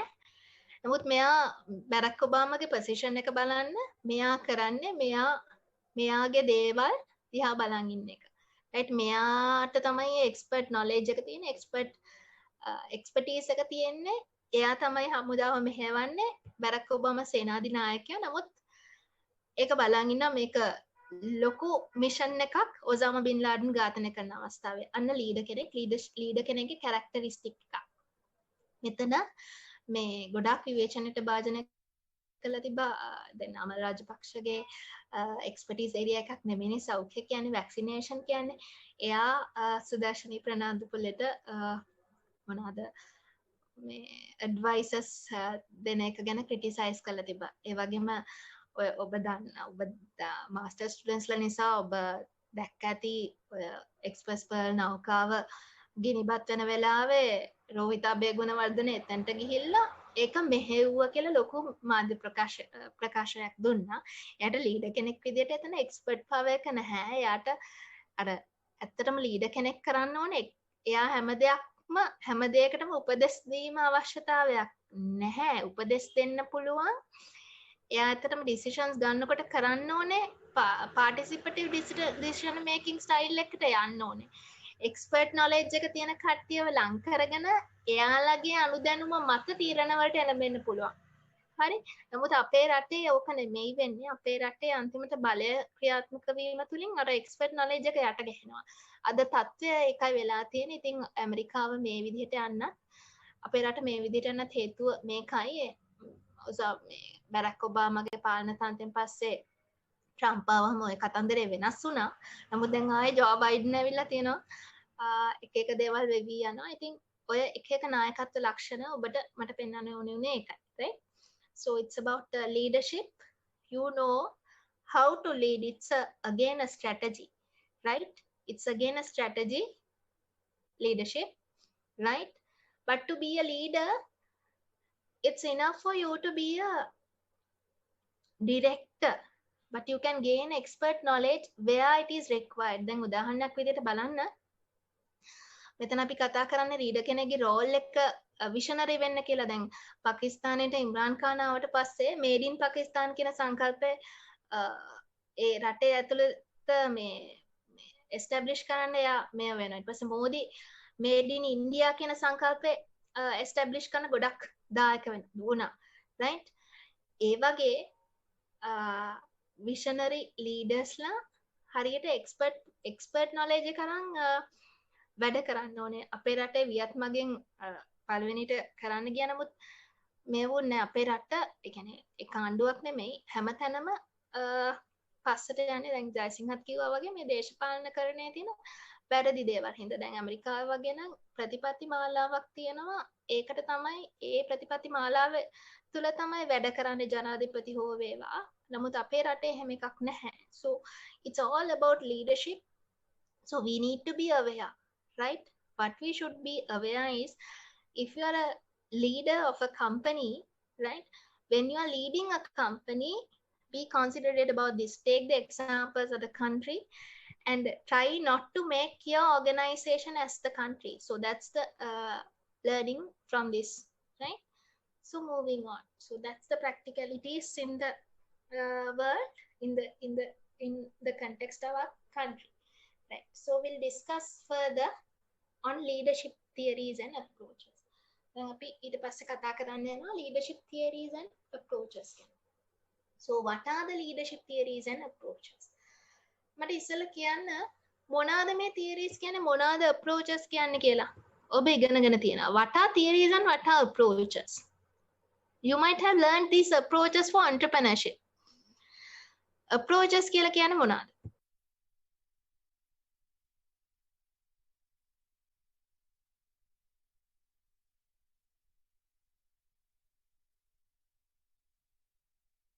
Anybody?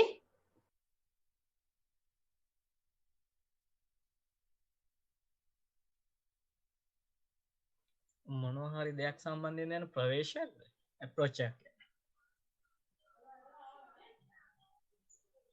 Hello. ප්‍රවේශයක්. Approach එකක්. Leadership theories and approaches. Oh.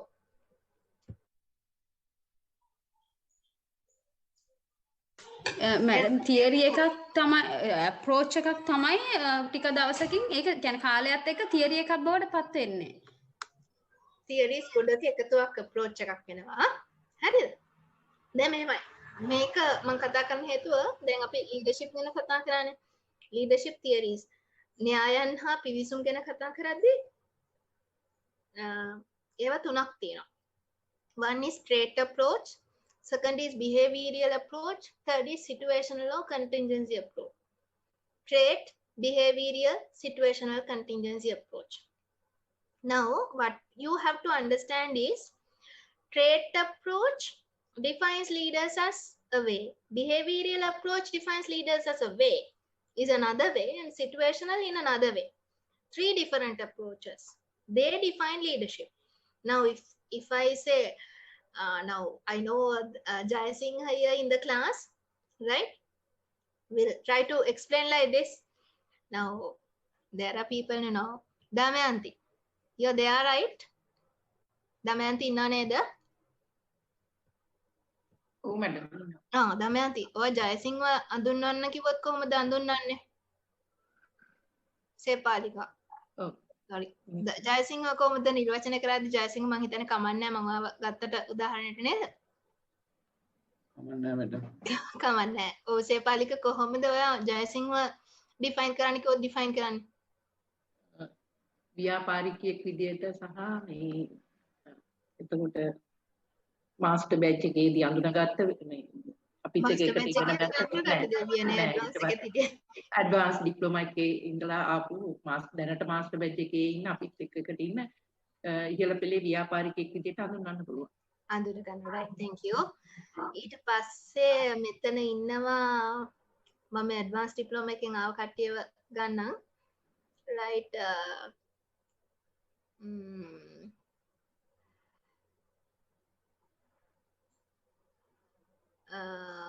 Sharon is there.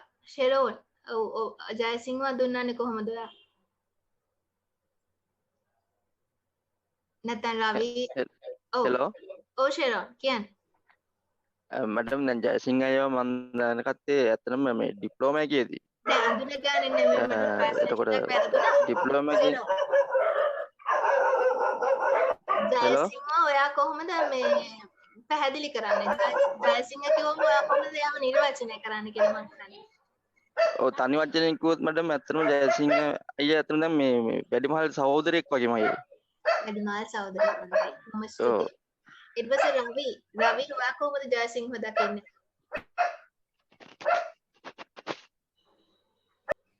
දක්ෂ ව්‍යාපාරිකයෙක් විදිහට මැඩම් සහ මේ සහෝදරත්වයෙන් වැඩ කරන අපිත් එක්ක කටයුතු කරන පුද්ගලයෙක් විදිහට හඳුන්වන්න පුළුවන්. දක්ෂ ව්‍යාපාරිකයෙක් සහෝදරත්වයෙන් වැඩ කරන. දැන් බොහොමත්ම ස්තුතියි. දැන් තුන්දෙනා තුන් ආකාරයක් කිව්වා. ජයසිංහ මේ තුන්දෙනාට අමතරව ඔයාගේ දෙයක් ඔයා ගැන කියන්න කිව්වොත් ඔයා මොනවද කියන්නේ? මම ව්‍යවසායකයෙක් ඕනෑම තැනකදී අවශ්‍ය තීරණ අරගෙන ඒ අවශ්‍ය අරමුණ කරා මම මෙහෙවන්න මට පුළුවන්. Right. Thank you. දැන් ඔබ දැක්කා ජයසිංහ අඳිනුවේ එක විදියකට දමයන්ති සේපාලිකා අඳිනුවේ තව විදියකට එතකොට රවි අඳිනුවේ තව විදියකට ශිරෝන් අඳිනුවේ තව විදියකට. හරි. නමුත් එකක්වත් වැරදි නෑ. ඒ හැමදාම ජයසිංහ තුල තියෙනවා. right? ඕව තමයි approaches කියලා කියන්නේ. ඔහොම තමයි theories හැදෙන්නේ. මොකක් හරි සංකල්පයක් ගැන එක එක්කෙනා එක එක අදහස් කියනවා. Likewise, trait approach is their own leadership. Behavioral approach is their own leadership. Situational or contingency approach is their own leadership. But ideally, importantly, all these will not go for a complete definition. But they will define it anyway. But all are not complete. Then Jayasinghe කියන පුද්ගලයාගේ explanation එක තාම complete නෑ. තව විදිහට define කරා අනිත් කට්ටියට කිව්වොත් මම define කරන්න. ඉතින් එක එක්කෙනාගේ definitions. අපිට මේක හරි වැරදි කියලා කියන්න අමාරුයි. ඒ වගේ තමයි leadership වලටත් මෙන්න මෙහෙම එක එක්කෙනා දීපු definitions තියෙනවා. Trait approach එක, behavioral approach එක, situational approach එක වගේ. Right? So we are going to look at these things. One might not have the characteristics, theoretical underpinnings of the other, but anyway, all define leadership. Right? That's what I wanted to highlight. So thank you. I thought you understood what I was trying to say. Right. So we'll move to the first approach. That is trait approach. Trait approach. This is also known as great person approach. Great person approach කියලත් මේක හඳුන්වනවා. So what is trait approach? Trait approach කියලා කියන්නේ මේකද කියන්නේ මොනවා හරි කෙනෙක්ගේ characteristics ටික බලලා මේ characteristics තුලින් මෙයා leader කෙනෙක් කියලා තීරණය කරන theory එකක් මේක. In this approach, leadership is understood by identify the personal characteristics of leaders. You identify the personal characteristics of leaders and they think that these personal characteristics are coming from the birth, right? And then the leaders are born with them. So they have an idea that leaders are born, not made, right? එතකොට මෙයාලා කියනවා මෙන්න මේ leadersලා උපත්තියම leadersලා මෙයාලා හදන්න බෑ කියලා. Right? Trait approach එකේ කියන්නේ මෙන්න මේක. Right? Leaders are born, not made කියනවා. So accordingly, trait approach says that leaders should be carrying characteristics like the appropriate physique. ඒ කියන්නේ හරි භෞතික ලක්ෂණ තියෙන්න ඕනේ. They should be having intelligence, sociability, pragmatism, ඒ කියන්නේ the practicality, then dominance, emotional stability, empathy, honesty, integrity, alertness, bravery, then innovativeness, innovation, seeing the future first, then self-confidence, the stamina, all these things. If someone is holding these type of characteristics, they can be leaders. But this is not correct completely, because now if you take one leader, he might not be having all the characteristics, right, as defined as group. දැන් මේ කියන දැන් leader trait approach එකේ කියන්නේ නායකත්ව සම්බන්ධ ගුණාංග ත්‍රිවිධමේදී කියලා කියන්නේ නායකයෙක් වෙන්න මෙන්න මේ ලක්ෂණ තියෙනවනේ, මේ ලක්ෂණ තියෙනවනේ මෙයා නායකයෙක්. ඒ අනුව නායකයෝ උපතින්ම බිහි වෙනවා. එයාලව හදන්න බෑ කියලා කියනවා. මේකෙදි කියන විදිහට නායකයෙක් ඉපදෙනකොටම මේවා තියෙන්න ඕනේ. නමුත් වර්තමාන ලෝකයේමනේ මේ සමහර ලක්ෂණ සමාජයේ හැසිරීමත් එක්ක සමහර ලක්ෂණ වෙනස් වෙන්න පුළුවන්. අනිත් එක හැමෝටම මේ ලක්ෂණ නොතිබෙන්න පුළුවන් හැම නායකයෙක්ටම. හරි? අනිත් එක මේ ලක්ෂණ තියෙන හැමෝම නිකන් නායකත්ව ලක්ෂණ තියෙන හැමෝම නායකයෙක් නොවෙන්නත් පුළුවන්. ඒ වගේම මේ දැන් ওই ලක්ෂණ ගනිද්දි දැන් bravery කියන එක ගනිද්දි self confidence කියන එක ගනිද්දි innovation කියන එක ගනිද්දි මේ ලක්ෂණ එක එක පුද්ගලයාගේ එක එක මොනවාද degrees වලට තියෙන්න පුළුවන්. මේව අපිට මනින්න බෑ. right? ඔන්න ඔය කාරණා නිසා මෙන්න මේ trait approach එක පොඩක් ප්‍රශ්න වලට භාජනය වෙනවා. නමුත් trait approach එකේ කියනවා නායකයෙක් උපතින්ම බිහි වෙනවා. නමුත් නායකයෙක් හදන්න බෑ කියලා. right? So this is one of the approach to leadership. Second approach to leadership is the behavioral approach.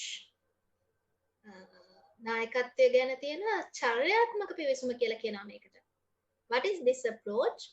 Behavioral theories of leadership are based upon the belief that great leaders are made, not born. මේකෙදි කියනවා great leaders ලා හදන්න පුළුවන්, මෙයාලා මේ බිහි වෙන්නේ නැහැ කියලා. This is rooted in behaviorism. Right? This leadership theory focuses on the action of leaders, not on mental qualities or internal states. According to this theory, people can learn to become leaders through teaching and observation. Now, this says that you are not born as leaders, but over the time, you can become a leader through teaching and observation. Right? Through teaching and observation, you can become a leader. So that is the understanding. According to the behavioral approach, right, there are two aspects of leadership: behavior. Behavioral approach එකෙන් කියලා කියන්නේ leader කෙනෙක් leadership define කරන්න පුළුවන් කෙනෙක් හැසිරෙන ආකාරය අනුව. යම් කිසි කෙනෙක් හැසිරෙන ආකාරය අනුව යම් කිසි කෙනෙක්ට ඉගැන්වීම තුලින් යම් කිසි කෙනෙක්ගේ experiences තුලින් leaders ලා හැදෙන්න පුළුවන් කියන ආකල්පය තමයි මේ behavioral approach එකේදී කතා කරන්නේ. මේකේ aspects දෙකක් තියෙනවා: leadership functions and leadership styles. There are two aspects of leadership functions and leadership styles. So what are functions and what are styles? Functions are the things that a leader should do. There are two types of functions, as you can see in the slide. Leadership functions are the set of activities must be performed by the leader for a group to perform effectively. Activities which should be performed by the leader for a group to perform effectively. Leader කෙනෙක් මොනවාද කරන්න ඕනේ? තමන්ගේ group එකට ඉස්සරහට ඵලදායී විදිහට වැඩ කරගෙන යන්න. මෙන්න මේ leadership functions නැත්නම් activities can be in two types. One is task related function, the other is group maintenance function. What are task related functions? Functions which directly help the organization to achieve its objectives. Right? Task related functions are functions helping the organization to achieve objectives. In an organization, there can be different objectives, be it gaining profit, be it sustainability, be it environmental sustainability, anything. So any function which helps achieve such a objective are known as task related function. The second one is group maintenance function. What is group maintenance function? Function which focuses at furthering employees' well-being. Function which helps to maintain groups in organization. Group maintenance function. right? In an organization, there no only task is there. You have people also. The people should work together to achieve common goals. There should be a cohesiveness. So it is the responsibility of the leader to maintain this group maintenance as a function. So accordingly, there are two functions. So on how these functions are done, on how these activities are done by a leader, there is a style which comes on. මෙන්න මේ නායකත්ව කාර්යයන් කරන විලාශය අනුව නායකත්ව ශෛලීන් බිහි වෙලා තියෙනවා. මෙන්න මේ කියන නායකත්ව කාර්යයන් ඉටු කරන විදිහ අනුව නායකත්ව ශෛලීන් බිහි වෙලා තියෙනවා. Accordingly, there are two leadership styles. One is task-oriented style. The other is people-oriented style. One is task-oriented style. The other is people-oriented style. So what is task-oriented style? Right? Task-oriented. වැඩ ගැන වැඩට බර වෙලා වැඩ කරන නායකත්වයක්. මෙන්න මේ දේවල් කරනවා නම් leader කෙනෙක් task oriented කියලා කියනවා. Right? Task orientation is the degree to which the leader organizes and defines relationships in the group by activities such as assigning specific tasks, specifying procedures to be followed, scheduling work, clarify expectation, encourage people to work harder, emphasize meeting deadlines, see to it that people in the work group are working up to capacity, closely supervising them. Getting the job done is more important to them than employees' growth or personal satisfaction. මේ ඔක්කොම බලන්න මෙතන හැම වැඩක්ම task oriented. මේ නායකයාට ඕනේ වැඩේ වෙන්න විතරයි. අනුගාමිකයන්ගේ employees ලාගේ growth එක ගැන personal satisfaction එක ගැන හිතන්නේ නැහැ. වැඩ දෙනවා assign specific task. වැඩ දෙනවා ඒ වැඩ කරනවාද කියලා follow up කරනවා. අවශ්‍ය නම් clarifications දෙනවා, පැහැදිලි කිරීම කරනවා. එයාලා වැඩ කරන්න හැම වෙලේම පොළඹවනවා, deadlines මතක් කරනවා. right? මේ හැමෝම හරි විදිහට හරි capacity එකෙන් වැඩ කරන්න වද බලනවා, closely supervise කරනවා, හරිම task oriented. වැඩ ගැන අවධානය යොමු කරනවා. හරි? මෙන්න එක style එකක් leader කෙනෙක්ගේ. ඔබ බලන්න ඔබ task oriented ද කියලා. තව style එකක් තමයි employee orientation style කියන එක. Right? Employee orientation is the degree to which the leader creates an environment of emotional support, warmth, friendliness, and trust. Right? You create an emotional environment. You create an employee-friendly environment for workers. Right? You inculcate friendliness, trustfulness. Right? You earn respect from them, have warm relationship. You do personal favors at times. Right? Treat everyone as equal. Right? Be willing to make changes, back up what people do, have a participative decision making. Like this. සේවකයා ගැන හිතලා වැඩ කරන style එකක්. සේවකයාට මුල් තැන දීලා සේවකානු බද්ධ වෙලා වැඩ කරන ස්ටයිල් එකක් තියෙන පුළුවන් නායකයෙක්ට. Employee orientation style. මෙහෙම leaders ලා තියෙනවා. So what is the best style as per your idea? What is the best style? Right? The pattern of individual behavior can be autocratic to democratic, job-centered to employee-centered, task-oriented to people-oriented, boss-centered to subordinate-centered. Leader කෙනෙක් වැඩ කරන විදිහ ප්‍රජාතන්ත්‍රවාදී සහ ඒකාධිපති කියන ලක්ෂණ අතර වෙන්න පුළුවන්. රැකියාව මූලික කරගෙන employee මූලික කරගෙන කියන මේ continuum එකේ අතර වෙන්න පුළුවන්. වැඩ සහ මිනිස්සු oriented කියන මේ සීමා දෙක අතර වෙන්න පුළුවන්.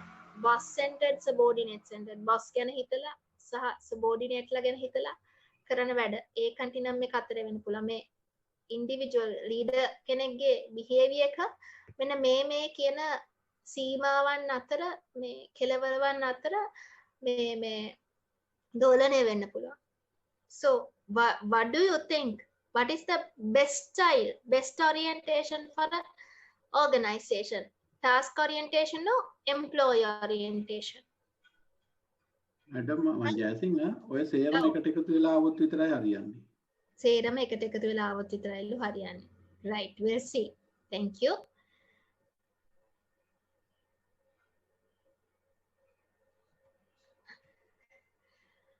ජයසිංහ කිව්වා වගේ ඔව් කතාව ඇත්ත. මේක ඔහියෝ ස්ටේට් යුනිවර්සිටි එකේ ස්ටඩි එකක් කරනවා. මේකෙන් තවදුරටත් එම්ෆසයිස් කරනවා ඔහියෝ ස්ටේට් කියලා යුනිවර්සිටි එක. හරි. ඔන්න ඔයාලා දන්න ප්‍රැක්ටිස් එක මේ තියරි වලින් මේ අන්ඩර්පින් කරලා තියෙනවා. ඒකයි මම මේ තියරිස් ටික කියන්නේ ඔයාලට. This study concentrated basically on two fundamental styles of leadership, task orientation and employee orientation. අර අපි කතා කරපු දෙක. Task oriented behavior එකක් තියෙනවා නම් leaders, employees had high grievances and high turnover rates. Task oriented නම් හැම වෙලේම මිනිස්සු අඬාගත්ත ගමන්මයි turnover rate එක වැඩි organizations වල. නමුත් employee orientation එකක් නම් turnover එක. ඒ කියන්නේ මිනිස්සු වැඩ හැර යාමේ ප්‍රවණතාවය අඩුයි. Ohio State University එකෙන් එහෙම කියනවා. ඊට පස්සේ Michigan Studies කියලා තව යුනිවර්සිටි එකකින් studies කීපයක් කරනවා. Right? Again, they also identify two basic forms of leader behavior. Job-centered leader behavior. Job එක වැඩ රැකියාව අනුබද්ධ රැකියාව ගැන මූලික කරගෙන leader තීරණ ගන්නවා. Here what happens is, again, this is task orientation. You pay close attention to subordinate work, explain work procedures, and are keenly interested in performance. This is job-centered. Again, task orientation. You pay a close attention, close supervision. You explain work procedures and get the things done. And there is another way of leadership, that is employee-centered leadership behavior, interested in developing a cohesive work group and ensuring that employees are satisfied with their job. Work groups. Hari, work groups. සහයෝගයෙන් වැඩ කරන්න තැනට පත් කරලා ඒ employeesලට ඇති වෙන මේ තෘප්තිය ඇසුරෙන් එයාලා වැඩවලට යොමු කරනවා employee centered leadership behavior එක. Michigan studies උයි Ohio studies උයි දෙකම අපි අර කතා කරපු leadership styles දෙක ගැන තමයි එක එක වචන වලින් මේ කතා කරන්නේ. Right? Then with the learnings from Ohio and Michigan, two people called Blake and Mountain, Robert Blake and Jane Mountain, come up with another theory called the managerial grid. Managerial grid, right? Now this managerial grid is later redefined as leadership grid. Yes, leadership grid by again Robert Blake and a person called Mackatz, right? Managerial grid theory is renamed as leadership grid. What does this do? This helps to measure a manager's relative concern for people and task, and it is located in a grid, and you find 5 major relationships. Yes, Lalit, you have raised your hand. Lalit Sanjeeva, anything else? Anything?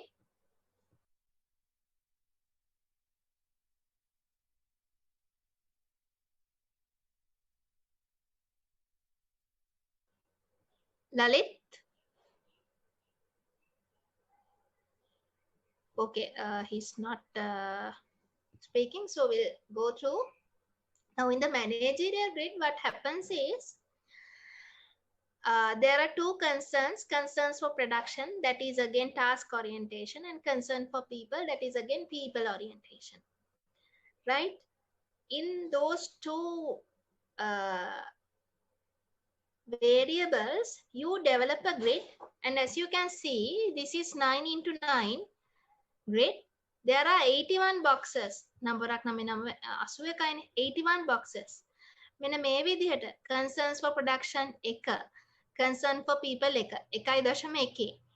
මෙන්න මේ විදිහට මේ grid එකේ කොටු 81ක් තියෙනවා. leader කෙනෙක් මෙහි ඕනේ කොටුවක ඉන්න පුළුවන්. ඕනේ කොටුවක ඉඳන් එයාගේ වැඩ ටික කරන්න පුළුවන්. මේකේ special කොටු මේ special මේ points ටිකක් අඳුරගෙන තියෙනවා මේ managerial grid එකේ. මේ 1.1 කොටුව. ඒ කියන්නේ concern for production උයි concern for people උයි අඩුයි. දෙකම අඩුයි. අඩු අවස්ථාවක්. Right? You call it as impoverish management. Impoverish management, actually there is no management philosophy under concern there. Right? You exert minimum effort to get required work done. And you make sure that organization membership is sustained. Impoverish management. So it is not very good for an organization. And there is another point which is called as authority compliance, where concern for production is high and the concern for people is low. Authority compliance. Very bureaucratic organization. Efficiency in operations resulting from arranging conditions of work in such a way that human elements interface to a minimum degree. In authority compliance point, lots of effort is concerned at the production task. People are not concerned at all. Right?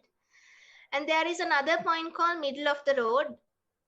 Madhyama Pratipadawa. Metanadi, you pay attention for people and the production both moderately. Adequate organization performance is possible through balancing the necessity to get out work with maintaining morale of people at a satisfactory level. Both the things are concerned, but moderately. 5.5 level. And there is another level of leadership style known as country club management, where the concern for production is low and the concern for people is high. Right? Here, the thoughtful attention to needs of people for satisfying relationship leads to a comfortable, friendly organization atmosphere and work tempo. Country club management කියන්නේ මිනිස්සු ගැන හිතන වැඩ ගැන නොහිතන culture එකක්. හරි මෙන්න මෙහෙමත් leadership cultures තියෙන්න පුළුවන්. Leadership styles තියෙන්න පුළුවන්. And Blake and Mountain says another point at this leadership grid as team management at 9.9, where the concern for production is also high as well as the concern for people is also high. This is known as team management work. Accomplishment is from commitment of people and the work accomplishment. වැඩ කරගන්නේ මිනිස්සුන්ගේ සම්පූර්ණ සහයතිව. Independence through a common stake in the organization purpose lead to a relationship of trust and respect. Team management work. Here, all the things are at the optimal level. Concern for production is also there. Concern for people is also there. So what happens here is people accomplish work with their in-hearted commitment. එයාලා වැඩ කරන්න කැමැත්තෙන් වැඩ කරනවා. Team management work එක. ඒකට ඔයාලට තේරෙනවා ඇති මෙතනදී හොඳම management style එක තමයි මේ team management work කියන එක කියලා. දැන් මම මේ හැම style එකකින්ම කියන්න උත්සාහ කරේ. අපි කතා කරා Ohio studies, අපි කතා කරා Michigan studies, ඊට පස්සේ අපි කතා කරා leadership grid එක. ඔය හැම එකකින්ම කියන්නේ ජයසිංහ කිව්වා වගේ employee orientation උයි task orientation උයි දෙකම organization එකට වැදගත් ප්‍රශස්ත මට්ටමින් කියන එක. So these theories re-emphasize that for your understanding only. Right? So that is about behavioral approach. We'll talk about contingency approach also before taking a break. Right. So do you want to go to the next one or you want to have a break now? Yeah? Break? Boring? No. Right. For then, breakfast. For breakfast. For breakfast break. Okay. Right. So we learned on the leadership. We learned what is power, we learned what is influence and everything, and we learned on two approaches to leadership as trait approach and behavioral approach. We are left with a little. So we'll break for around 20 minutes and come back at around 10:20. What is the time?